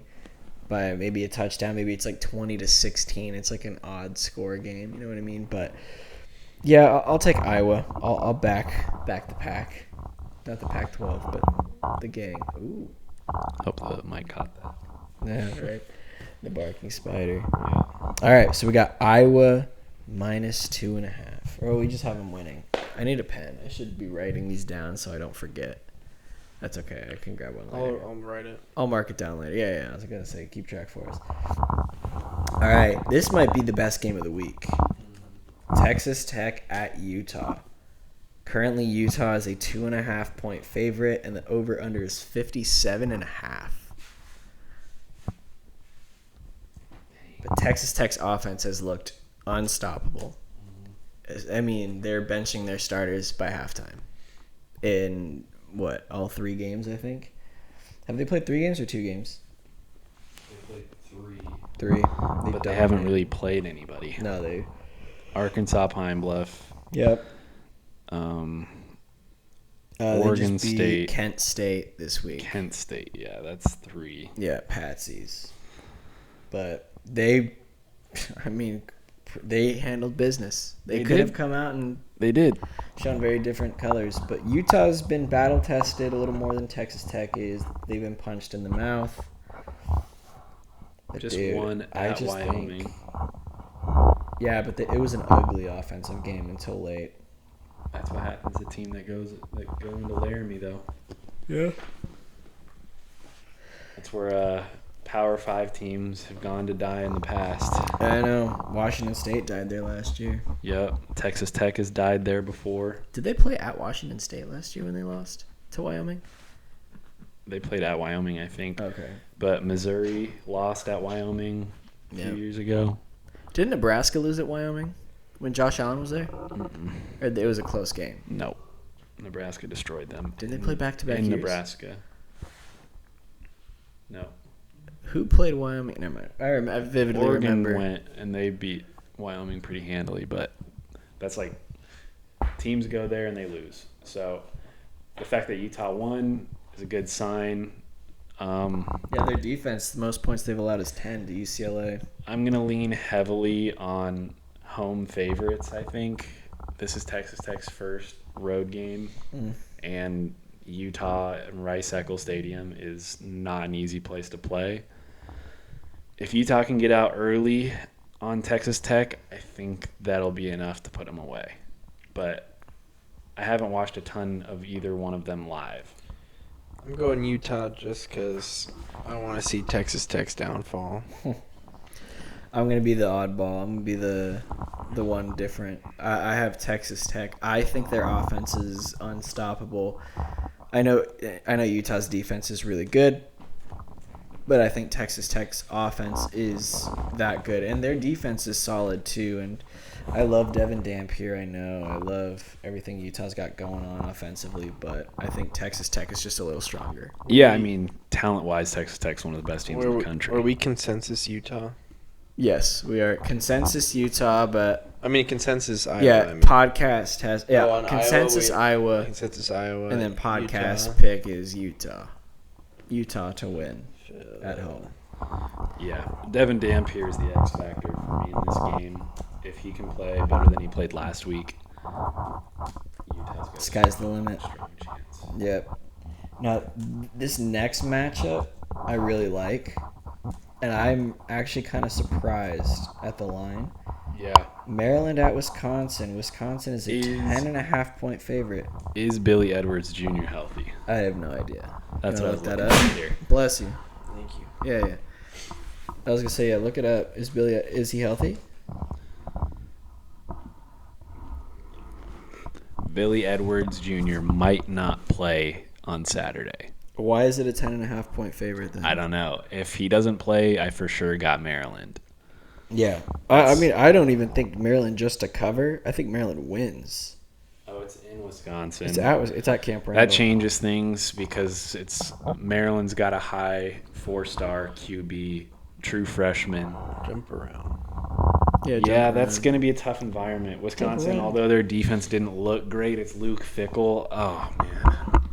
It's funny how the home field advantage can make me flip so quickly.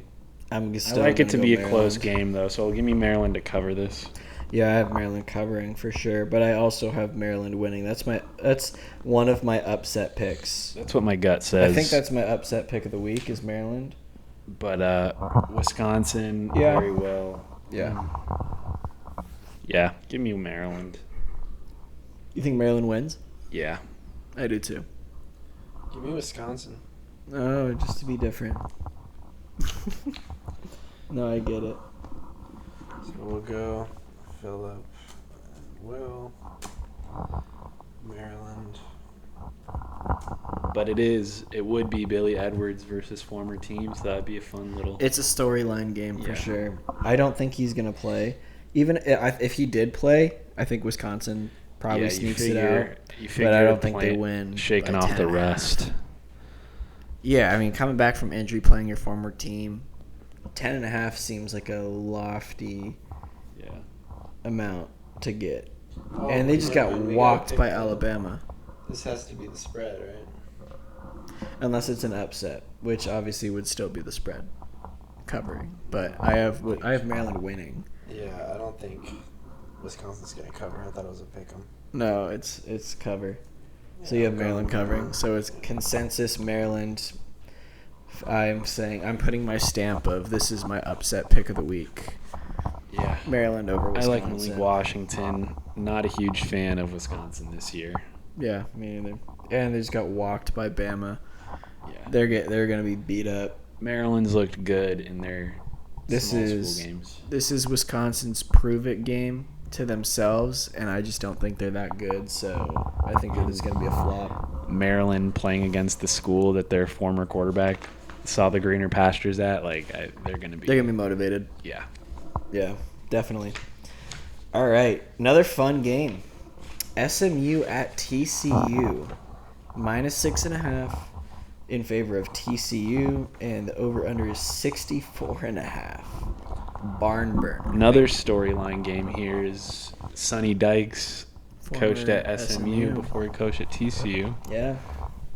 I don't think he's beaten SMU at TCU. Really? Yeah, I think every time they've played, they've lost. I think TCU's gonna get him. I agree, though. Look up Elon Musket for me. Yeah. Elon Musk. Oh man.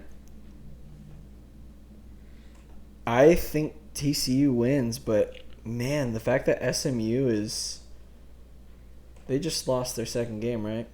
They're 1-2. They lost to No. Baylor. Are they 2-1? They lost to Baylor. Yes. Is that their only loss? Mm-hmm. All right.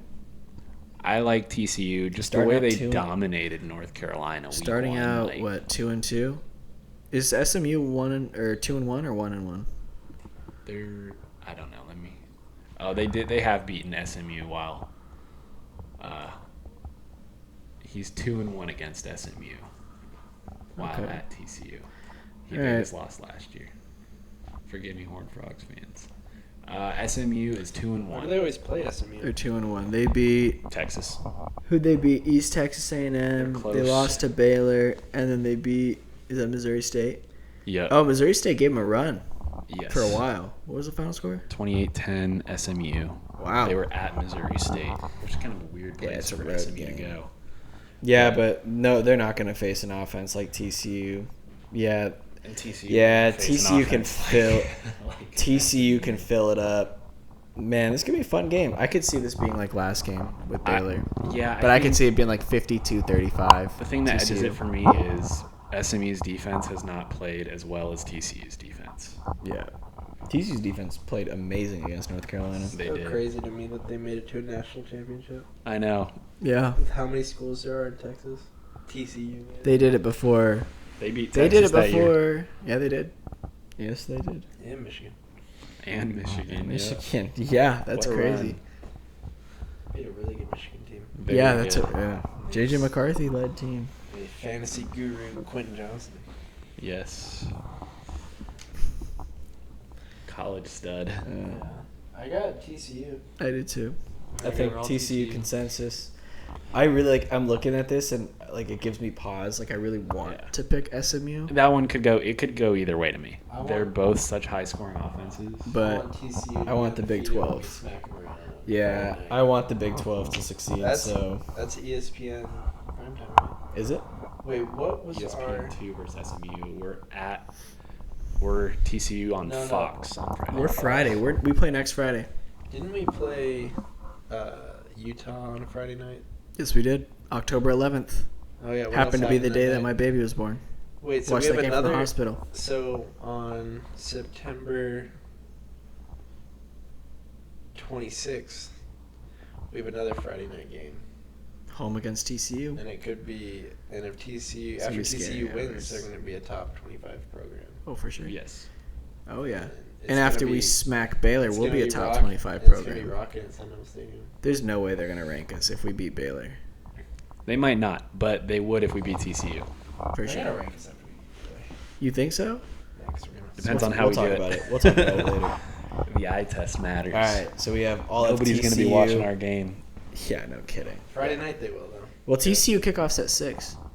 I'm talking about against Baylor. Baylor kickoffs at 4:30. Yeah, but so is Florida and Miami. Yeah, fair enough. Yeah, Box you got score it there. time. Yep. Hey, Gotta make that's it how, look good. that's how West Coast teams got to communicate. You got to put out the box score. Yeah. They're gonna Fluff give- the numbers a little bit. They're gonna give you 30 seconds of their time. Yeah, That's right. Swift through ESPN on Sunday morning. And then talk about you on Sunday like they watched the game. Well, Well, Sam Leather was really impressive last night. It's Sam, like, did you see his highlight passing touchdown on Jordan Nice? Yeah, he's just got a gift. Yeah, He's man. a special player. All right, North Texas at Army. North Texas is 2.5-point favorites. Go on, Army. I have 50 no and a idea. half. I'm gonna take North, North. Texas is only 2.5-point favorites. North Texas. Army. North Texas has been the team historically to give Army trouble. The way they played against Kansas State, I'm like, dude, all in. But the way we played against Tarleton State, I don't know. And the way North Texas just played against Washington State, this one could very well go either way. Army tends to struggle with tempo, speed, and spread. So, North Texas. my wants to gut speed the says game North up. Army Texas. wants My to- heart says Army. So, You all gotta week, be. You're the tiebreaker here. I'll go North Texas. You know, it's better to get one win than 2 losses. all week, our troops are being told that they have a giant enemy on the horizon. Yeah, That North Texas just won a big battle, true. and they're coming for you. Mm. And our troops are putting their head down, and That's right. They're cleaning the rifles. They're Yep. getting the camp Getting ready. the muskets They're ready. You know what? They're getting to bed early. You know what? When North Texas is just Don't let him rile you up. North Don't Texas. let him rile you up. When North Texas is just, You stay they're firm. late. They're out late at night. They're partying. They already won the battle last week. When Army's ready to go. So with that, I like my 2.5 point underdogs. We love our troops. Just think about. Let's go, Was Army. it Ryan? Is it Ryan Helms? Chase Helms? What's his name? The quarterback for Army. Kale Helms. Helms. That's even if he starts this week. Is Dwayne? Dwayne Coleman was Is he hurt back? last week. Wait, but- so are you hedging your Army allegiance? So Don't let him talk I'm dirty starting to to, you. I'm starting to think more about it. Don't let him do this. to So you. North Texas has been good on defense this year. You're being manipulated as we speak Hey, in hey, real hey. time. Stop that. If Army can control, as we say it every week, the pace of the game, the thing that impressed me the most about the win last week was how, like, the big plays that our secondary made. Colin Madison, I believe his name is, was just smacking dudes in the secondary on the last drive of the game. He hit 2 pass breakups and a pick on the last drive. Avery Johnson, by the way, balled out against Army. That was not his fault that they lost. But, Tell it to Daniel. yeah. Army with 2 weeks rest. Going to play. You know what? We'll go Army. We'll go with Army. Army Let's go. controls the game. Let's Their go. secondary makes enough plays to win.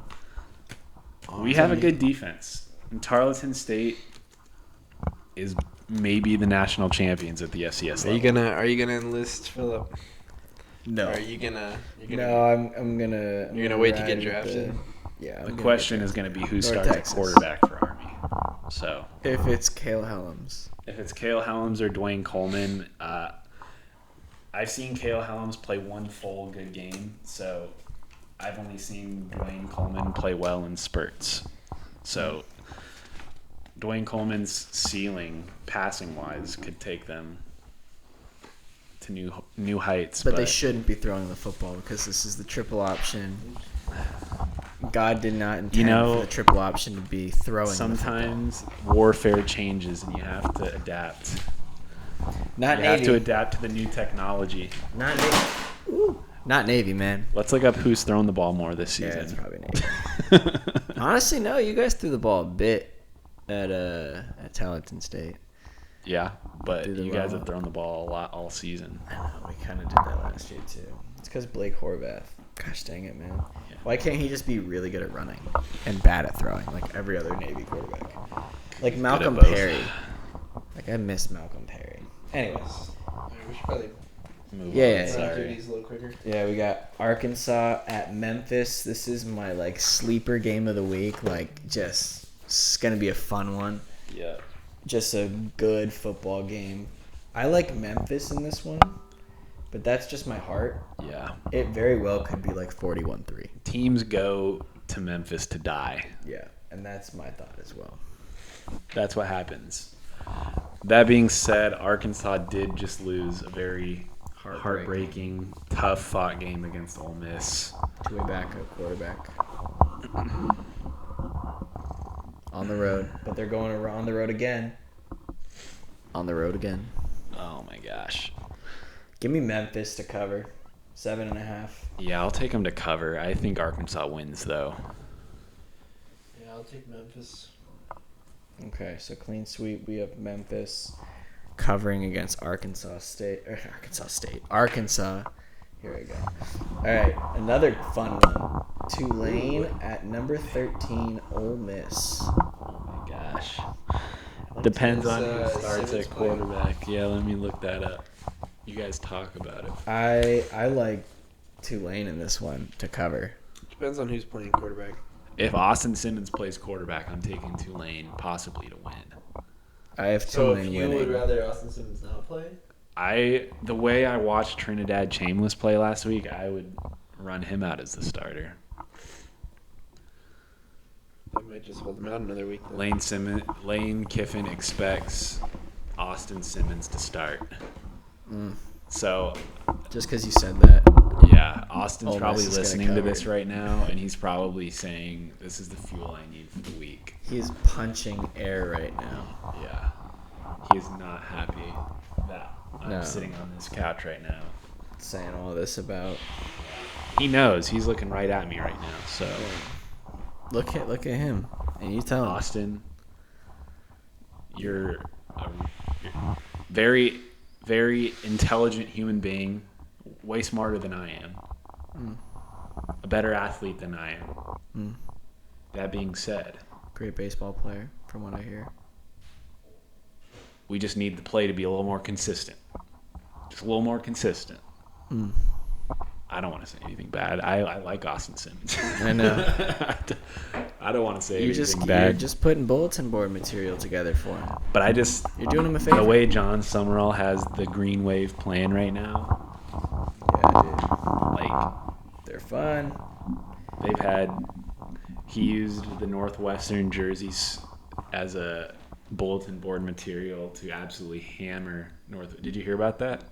Northwestern Tulane wanted to wear their specific jerseys that they wore to honor the 20th anniversary of Katrina. Northwestern rejected that, so they hammered them 23-3. And then last week, Darian Mensah comes back home. Like, Tulane's had an emotional season. Yeah. They'll use the firepower.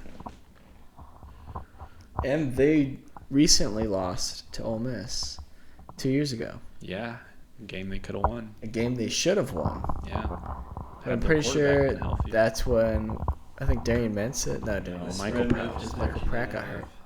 It's what? It's 13 and a half now. They're probably thinking Simmons is starting Yeah, give me Tulane. to cover that. Give me especially. Tulane to win. Give me Tulane to win. That's the biggest upset I have, but it's not I'm locked in on that. I'm really locked in on Maryland, but Tulane's me defense, though, Tulane. dude, they have give me Tulane. caused problems all year.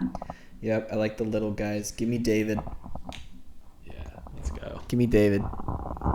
Beat Goliath. All right. Are we all agreement? I'm going to take Tulane cover, Tulane to cover. possibly win. I have them winning, but I also have them covering. What do you have? But we're only Sam? recording the cover. I'm recording the cover. No, you're getting. What do you have, Sam? I have them I'm winning. going Ole Miss to cover. All right. So as a podcast, we're taking Tulane. Sam, big Goliath guy. Yeah. Oh. Yeah, Goliath. You're on the wrong side of history, buddy. Okay. Yeah, Will's been trending Goliath so far, so Yeah, you have. you know, takes one to know one. Maybe. That's right. I mean, No, you guys picked Maryland out- doesn't feel like Goliath. Oh, this is gonna be a weird one. I was at Maryland. Yeah, we got North Been to Carolina that at stadium. UCF, and UCF is a 6.5 point favorite. Yeah, we're going 100%. Over 100%. over under is 47. UCF has looked. Are they 3-0 right now? I'm pretty sure They are. UCF has looked really good. At least they looked really good last week. They finally are starting to get the ball to my guy, Jaden Nixon. They're 2-0 right now. They just beat NC-A&T 68-7. Jacksonville State game was ugly, but that game got delayed. Yeah. Rain game. I think Taven Jackson has looked good at times this season. The run games look good. I think UCF is going to Move to 7. steamroll North Carolina this weekend. 12.5. At 12 UCF kickoff. too, the bounce house. Bounce house. It's going to be a rocking environment.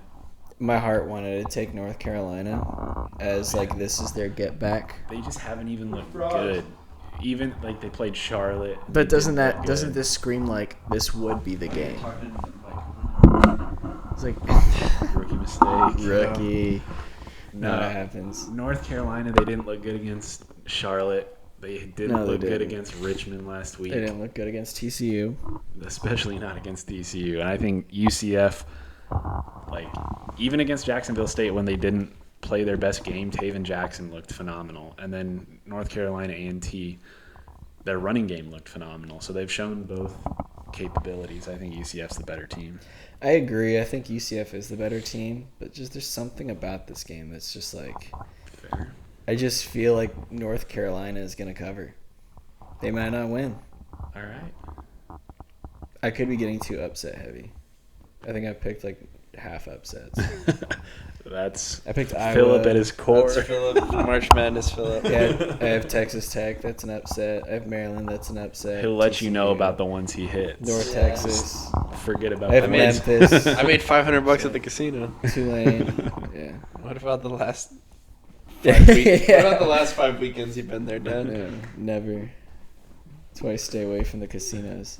Michigan, Nebraska. All right, I'll take UCF. I'll take All right. UCF. That was confident. All right. I felt the confidence. There's no confidence in that. All right. Then Tell you me gotta one stick thing with, you like about UCF. You gotta stick with North Absolutely Carolina nothing. I then. have no idea. I haven't watched them. You gotta I'll stick stick with with- North Carolina. Fine. Yeah, get you written down here. Yeah. Plus, the pod already picked UCF. I could be wrong. I can go against the grain. All right. Yeah. I'm feeling good about this week. I'm feeling like an undefeated week. Bus and Bolt, bro. If we went undefeated As a I would- pod, I think we're going undefeated. as a pod, I'm happy you came to the Army, son. Yeah, dude. well, that's the one we're losing. It's so. really gonna be me and you versus Philip. I know. Oh, It really is. Yeah. There are a couple games I could see go either way, but Michigan, Nebraska. Give me Nebraska. I also have same. Nebraska. Riding the Huskers. We don't even have to talk Shout out about it. Willie C, baby. Come on. Yeah, He's bust got out. he got the boys fired up. Matt Rule, Dylan All Rayola. right. So what Come do you? on. So it's games on the line. Michigan is down by 4 points. There's 5 seconds left. It's 4th down. Michigan comes out in I formation. They hand the ball off. Bryce Underwood snaps it off, reaches out to his right, about to hand the ball off to Justice Haynes, boots it around. The only person who identifies it is Javen Wright. Javen Wright. And they both meet at the pylon. Who's winning? Who wins? I I want to think say Wright. Buddha, but I say Javen Wright takes his head off, Nebraska goes crazy, Nebraska wins. All right. yes, sir. Javen Wright's Shout been through out too much Buddha. adversity to let this one get up on him. Oh yeah. Yeah. He said, "Who's this rook thinking he can get me this I've been in college for like 6 years?" Yeah. So this is my CBS sixth. did a nice little piece on him. You guys see that on I Instagram? Did saw they he's really? doing. No. He's on like the advertisement for Big Noon Kickoff. Hey. Is he really? That's Yeah. Has he been balling? Well, he's a starting Mike for a 3-0 team that's played Yeah, great he was defense. like holding up a sign for Big Noon Kickoff on the ad. Which, by the way, crazy that Javen Wright is a starting Mike on a Big Ten football Yeah. team. Yeah, that is crazy. Big boy. For those who don't know, Javen Wright was the starting cornerback for Hamilton when we were all there. You're just a giant corner. Just ridiculous. Tall, slender man arms. Literally couldn't do anything. Scout receiver. Made every day just miserable to go. Probably makes him I such a have- good mic though. I have a It's funny like story Trump. about Buddha. So we were running. Oh, maybe it was skeleton, or we were just doing walkthroughs, and I had a sluggo, and it may be the crispiest route I ever ran in practice because I cooked him, and I never cooked Buddha like ever. Because I mean, look at me, I'm 6'1". I just for the first time I dipped under 6'1" since high school. I'm 6 foot and like 8'4", whatever. Got to get Something that like posture right. I know. Tell me about it. But cooked him on a sluggo. Quarterback didn't look my way. Went the other way. And then I don't know what coach said it, but he's like, "We need to run that again because we didn't hit the play we needed to. We didn't go the way we needed to. Maybe the coach saw me or something like that." But I got scared at that point because I was like, "Damn, man, now he knows what I'm running." Like, that's the whole point of a slant and go, is the fact that I hit him with the slant, hezzy, and I'm gone on the fade. Like, yeah, and then Brendan Rice decided to chirp at Buddha and said, "Hey, yo, Buddha, did you hear what Phil just said? Man, he called you something that was not very nice." Bro, he jammed me 5 yards behind the line of scrimmage. And of course, bro, when we had to watch practice film. Tough. Bro, they skipped the play that I cooked him. They just went, all right, we watch it real quick. I'm looking at myself and I'm like, come on. Like, just say something positive. Like, yo, receiver, nice win.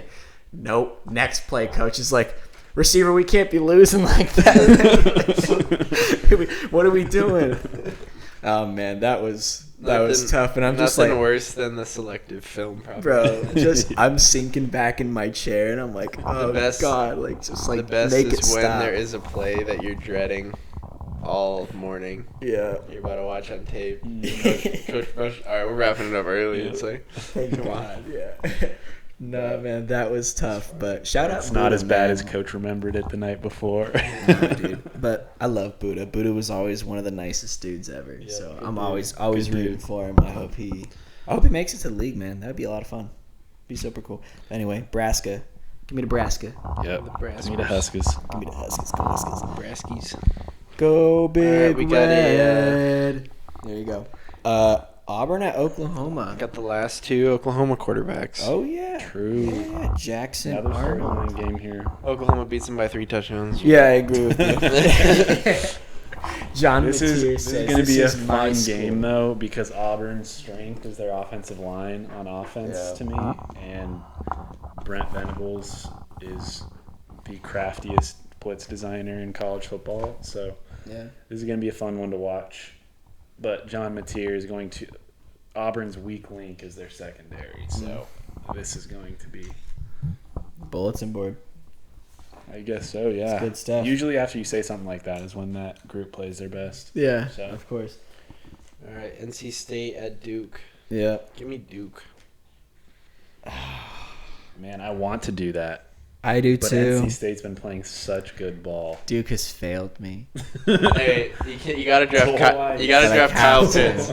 If you didn't But give I up on have Kyle to. Pitts, I did not You- give up on Kyle Pitts. you're giving up on Duke. But not No, Kyle Pitts. I'm never. I'm never giving up. I'm betting on CJ Duke. Bailey. That's who I'm betting on. So- Alright, I'm am rocking am with I gonna Duke. Duke by myself. Dave No, you are Dorn. not. You are. I'm right there with Let's you. go. Darian Sam Mensah is throws talking for about 350. You're talking about talking William into things. You just got cooked. Me? No, man. I was gonna go Duke anyway, but it just. NC It's like State's it's one of those where ball. it's like, I have 2 knives in my back, but I'm pretending like they're not there. NC State's already 2-0 in the ACC. Yeah, I know they are. 2-0. It hurts. Blah blah blah. Duke Duke's changes fun. that. Duke changes that. 2-1. All right, Let's go, Duke. We'll see what happens. South Carolina versus Missouri. Mizzou by 1,000. Yeah, I wish this was Missouri. pick'em. I don't think Lenoris is playing. If Lenora Sellers plays, No, dude. It's at Missouri. no, I'm not saying they win, but what I'm interested to find out what the line would be, because now you're Probably looking be. at you're looking probably be at 5.5. because you're probably looking at a top 15 South Carolina team playing at number 23 Mizzou. You said what do you think the line would be? 2.5, I think it'd be 5.5. 5.5. I think I'd probably still He's take listed Missouri. as questionable. Yeah, I think I'll still go Missouri. I think he's gonna play. Let me preface. I'll preface this though. I think Missouri Is covers. it just a concussion? If be Lenora back. Sellers plays, they cover 10.5. Bro, you gotta play through your concussion symptoms. Yeah. You gotta Like, be Spoken like a linebacker. you gotta be for the boys, man. You gotta ride for the fellas. Dude, So, you can't lose the second game because yeah, I Yeah, gotta season's over, honestly. Yeah. I gotta take Mizzou. I'm I going have Missouri. to. Home Yeah, field advantage. 10.5. Yeah, take your glasses off. Yeah. This one is Shake the interesting. migraine off. This next game's interesting. BYU at East Are we all going Carolina. Missouri? Yeah, I think just we're the way all Bo Prabula's played Yeah. and Missouri's ability to run the ball. I mean, South Carolina Plus, could I mean, not stop Vandy's the run way game they last cooked week. Kansas, and I mean, Lenora Sellers and Jalen Daniels play similar football, so. It's kind of disrespectful to Lenore Sellers, but No, I mean, Lenora Well, Sellers it's- is better than Jalen Daniels, but Jalen Daniels is a legitimate Heisman contender. not anymore. You know what I mean? Not anymore now. Got to win that Missouri game. Got to win that Missouri game. But yeah, BYU at East Carolina. BYU 6.5-point favorites. I'm just picking every American athletic team. You're going East Carolina? I'm gonna go East I'm Carolina. gonna take BYU. I'm going BYU. Yeah, BYU is they're 26 right now. They took our spot All right. in the receiving votes category. And I understand BYU's got a good defense. It's just That's I the kind of reason I caught picked some of the them. highlights from East Carolina's games the last 2 weeks, and I looked at the stands, and it was kind of a crazy atmosphere they got going there. They believe in the boys this year. All right. See, they got Caden Hauser back. I think Bear Bachmeyer in his first road game. Yeah. We're gonna figure out a little bit about Bear. I think So- this is a game that's won by BYU's special teams. Like, they're gonna have good punt returns, good kick returns that set them up, so that Bear Bachmeyer has to do as little as possible. The defense is gonna step up to big stops. It's gonna be like, this is one of those games where it's like, when they show average starting field position, it's like BYU is gonna be like starting at their own 48, and East Carolina is gonna be at like their own 23. That's the kind of game that this feels like for me. So I got BYU covering, or just winning. I guess I don't have to take the points. They just win. All right. Florida at the U. Give me Florida. Upset. Wow. I want to do it so bad, but I'm not. I gotta go with You Miami. can't do it. I gotta go with the U. I think Miami is just that good, and it's no shade to Florida. Miami is just that good. Yeah. Ride. Florida, they struggled. They even struggled to protect the passer last week. Philip, when they win, you're gonna be so upset. You're not I on know. this side. I'm on the wrong side of history, and I know it. And But Miami's I have pass to rush. be okay with it. Ruben Bain, he's going to be getting after them boys. Stop I think talking. Florida wins. Stop talking dirty to me. I think know. Florida wins convincingly. Wow. I love it. Bounce back after a 5 INT game. You know Yeah. I want to so badly. I hate Miami, but Florida's Here backs I am. against the wall. Miami is always frauds.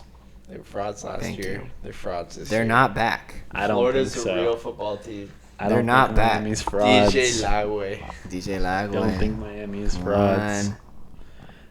I'll stand I just on can't. business. 7.5 Miami. it's too scary for me. It's SEC football time. If it was like 13.5, I'd be a little more confident saying Florida, but I can't. Carson Beck's playing good ball right now. I'm liking the Canes. Yeah. I don't like the Canes, but I'm too afraid to go Florida. So I gotta go. So with the, upset. I know I am. I know I am. I'll make up for it. All with right, this we'll next see at pick. 7:30 Saturday night. Is it a 7:30 kickoff? No, it's 4:30, but But it's Eastern. at 7:30 we'll find out. Oh, okay. Yeah. After they wrap up that game, all the East Coast voters are gonna be Sam's in gonna their send pajamas. Sam's gonna text me on Saturday night, and he's gonna be like, "You wish you were on. Yeah. You wish you felt this good right After now." DJ Lagway gets pulled in the third quarter after 6 touchdown passes. All right, Illinois at Indiana. Indiana is a 5.5-point favorite. It's number 9 Illinois at number 19 Indiana. To clarify, I think Indiana's Old 5.5 Dominion's point win favorites. had a lot to do with that over Virginia Tech. because their only close game is Old Dominion. Yeah. And it started out with that quarterback. Golly. Scampering 75 to the crib. You know, this is honestly a toss-up. I'm going to go home team, and the fact that Mendoza has been on an absolute tear. Yeah, but Illinois, man. Going to Illinois. Illinois got that. Illinois has that, like, they you don't. with me? I'm so with you. They win. They don't do. just cover, they win. do. I love Bielema. Bielema. Illinois doesn't just, like, they don't dominate. All by your lonesome on the losing end with Indiana. Yep. You're I'm gonna gonna be- you're on stick the with wrong side of Indiana, history. but this game to me could go either way. Illinois That's to a me. bad line.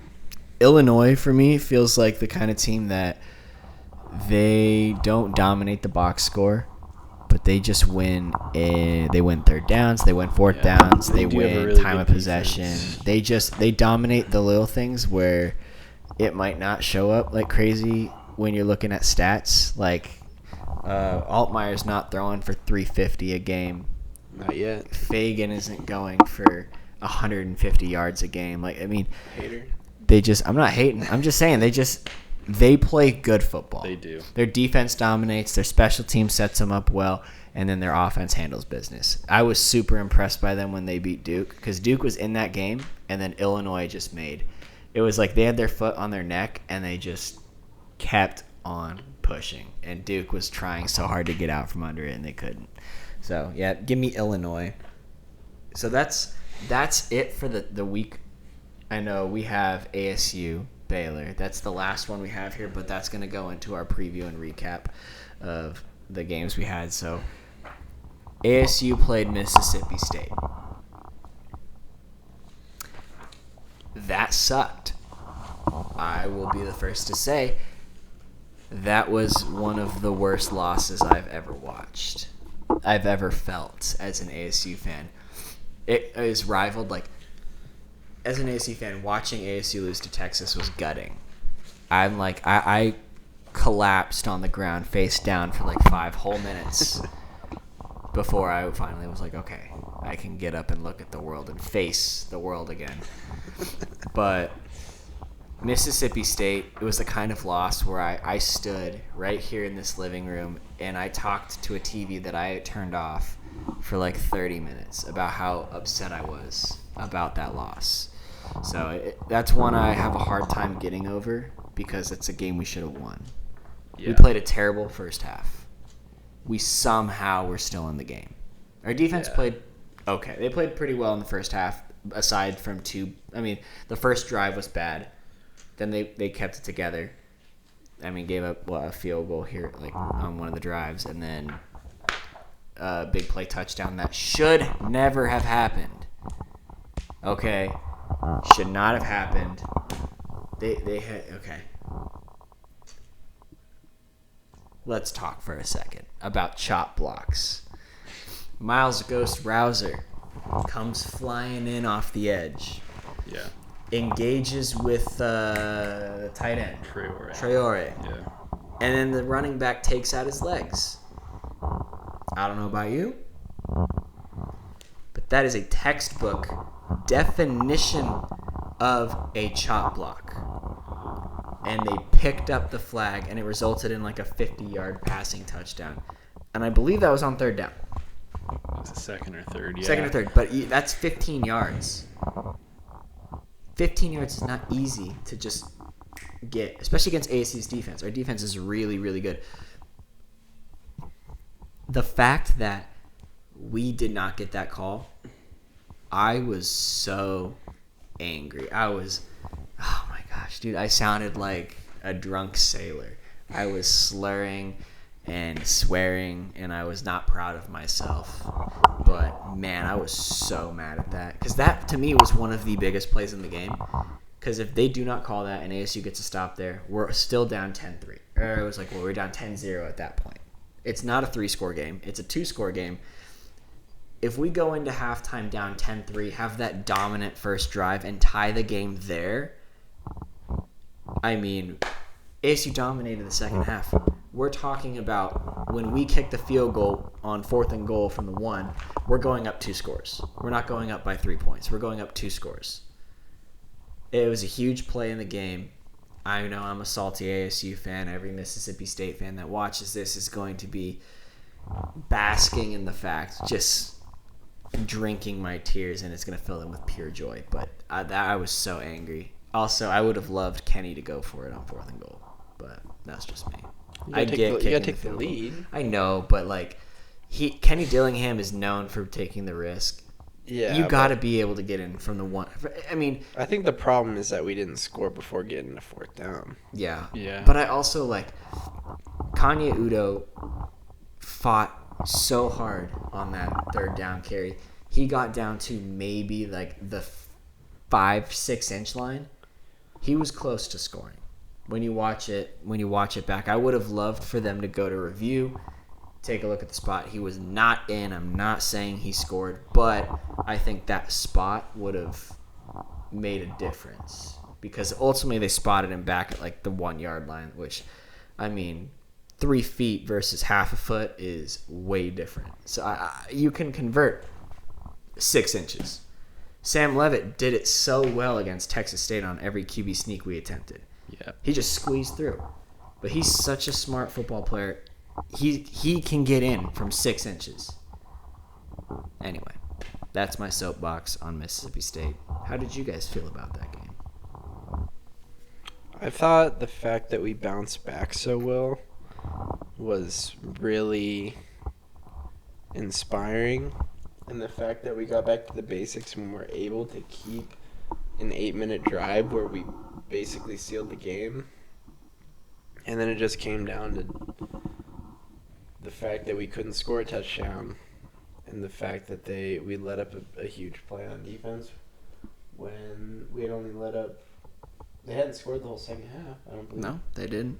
So just on that blown touchdown. it's all going to come down to crunch time plays. And I mean, that's what happened against Texas. Yeah, and the fact that when you start out slow in the first half and you make a comeback, you got to be perfect the rest of the way. And we weren't. We were perfect for 29. And that's how that's how it is.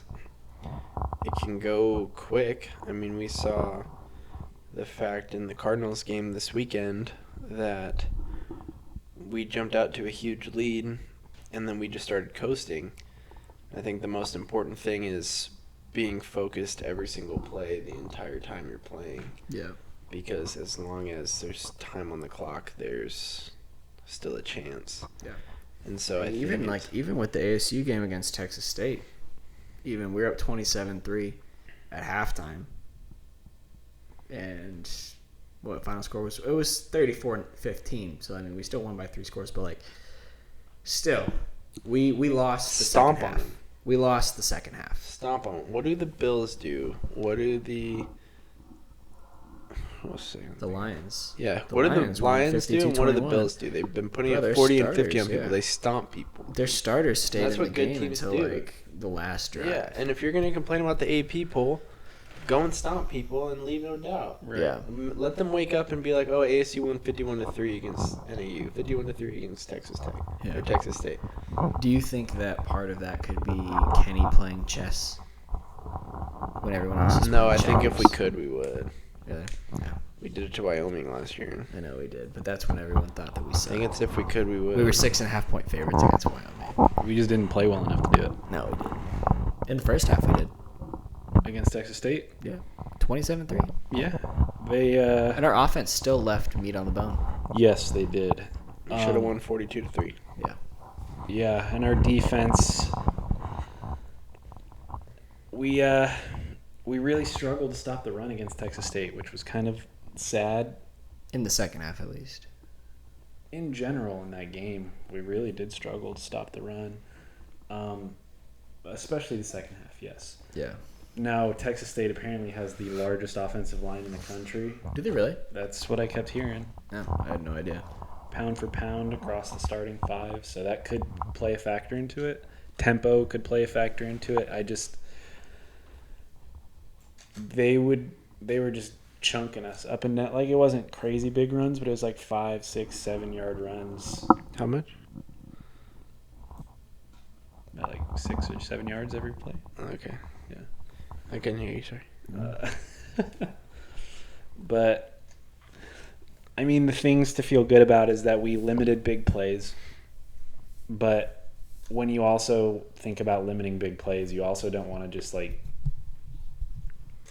let teams 5 yards. I don't know. That all being said, we played much better against Texas State. Yeah. Like, I left that game feeling pretty good. Arroyo called a much better game, like against Mississippi State, in that you guys already brought it up.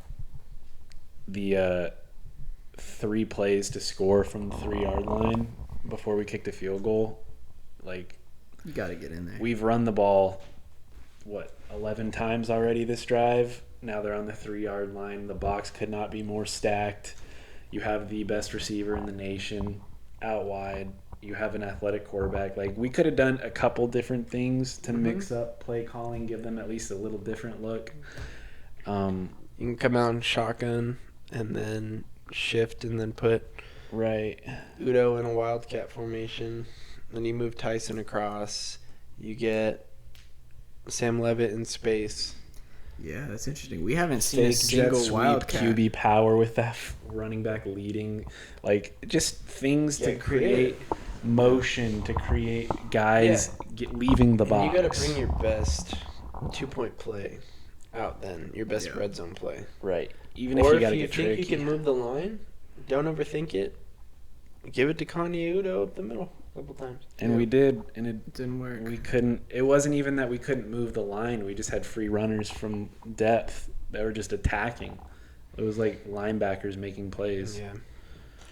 So that sucks, but it is what it is. You gotta chalk it up. But yeah, Arroyo, I thought, called a much better game, much more involved at the tight ends. But we were talking about it before. Like, it's unacceptable what the receivers, like, some of that's on the receivers. Like, Malik dropped Jalen a pass. Moss gonna play next week? He's been hurt. Yeah, I don't know if he's gonna play. I don't this know week or his not. status either. And Jaron Hamilton dropped what could have been that 80-yard I touchdown. was like, he still needs to get more involved, though. I mean, that was like his only. Yeah, and I would say the same goes for Derek Eusebio. I feel like whenever he gets one-on-one opportunities, he's winning Cooks. routes Yeah. from the slot. He gets so much separation. What would happen right now if Jordan Tyson missed a game of football?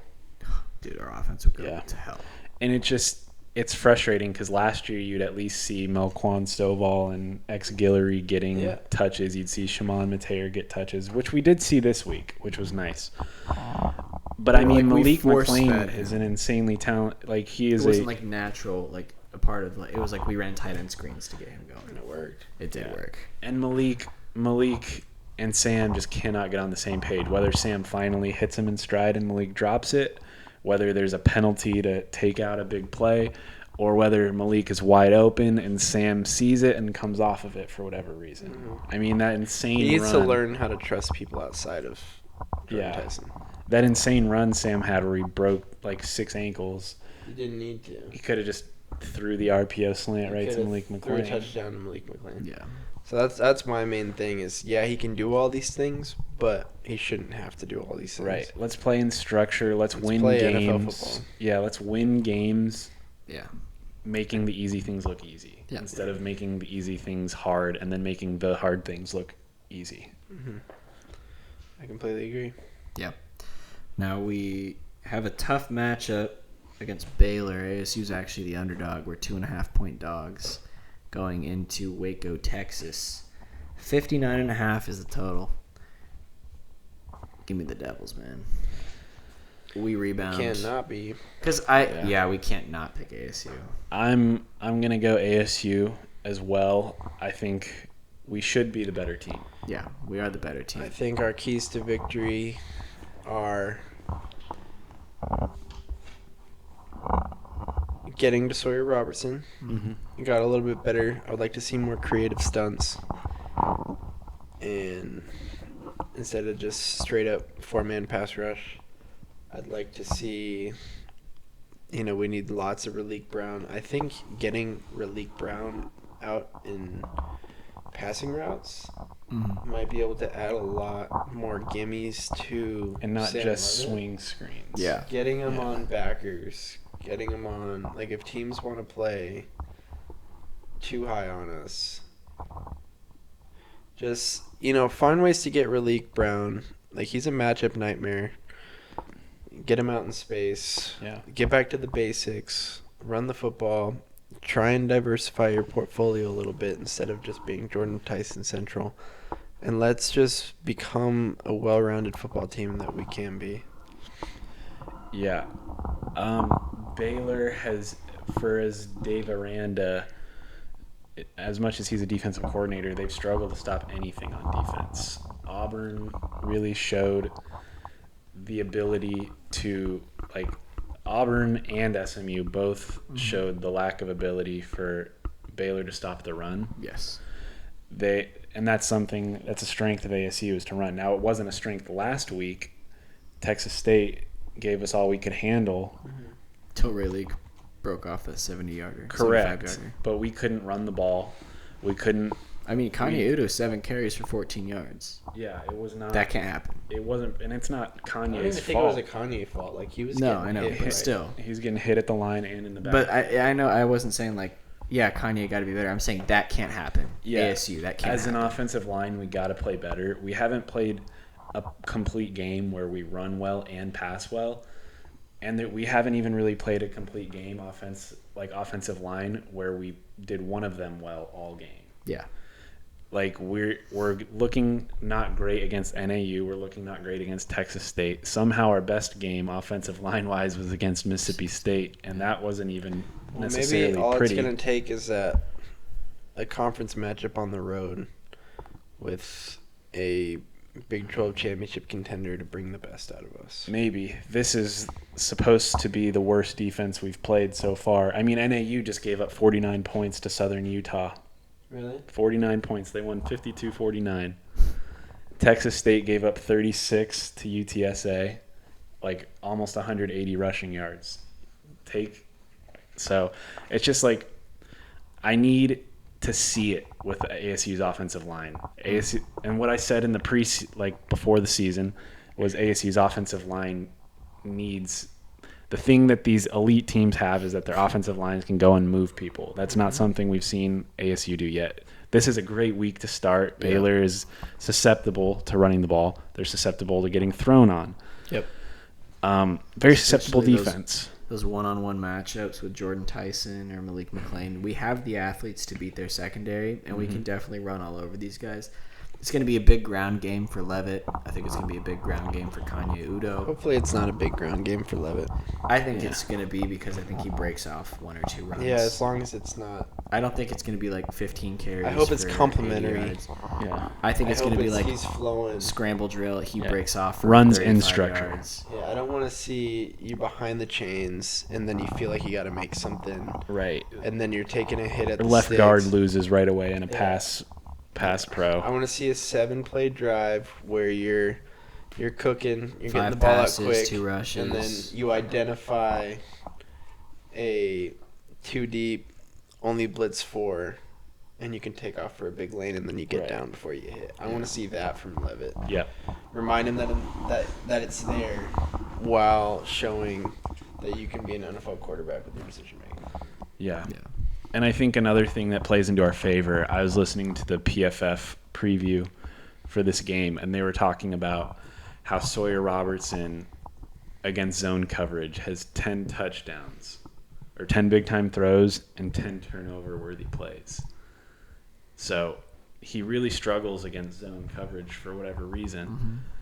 That plays insanely well into ASU's hand, given that we run zone maybe more than any team in the country. And apparently we blitz the least out of any team in the country. I know, because we suck at it. Yeah. So Every time we do it in a big moment, it just implodes. the thing that makes me nervous is, can we generate pressure with 4? If Albert Smith's on the field. If Albert Smith is on the field, he might. Bro, he wins every pass rush rep I see him. Like, he's insane. And even when he loses, he's pursuing intently. When he gets run around the edge, he's still fighting to get back into the play. It just gets... Dude, he could totally be an NFL guy. Yeah. He's so good at rushing the passer. Yeah. We need to see Watley. Isn't he a true freshman? Something like that. No, maybe redshirt. But we need to see Watley, O'Neal, Yeah. Clayton, and Dorba all step up this week. Like, we just need to see it.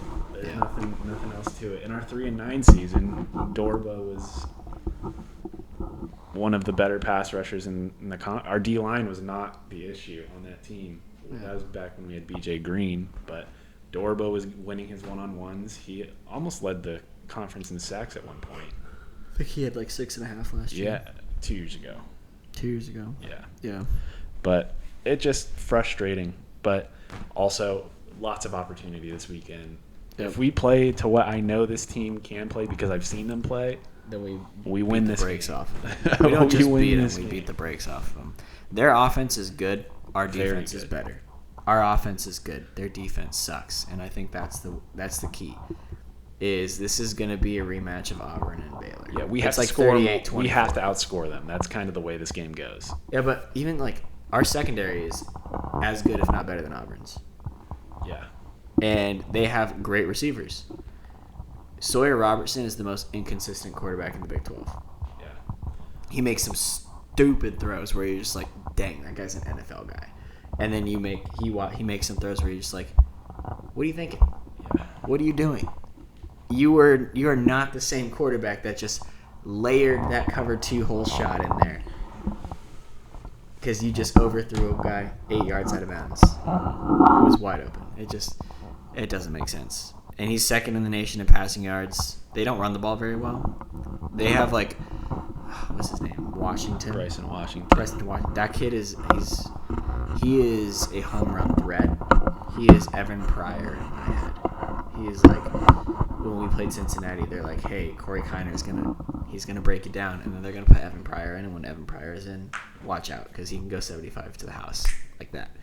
That's what Washington is to me. He's not an every down back, but I don't think they have really a good running back. They have He that is white their kid. every down back.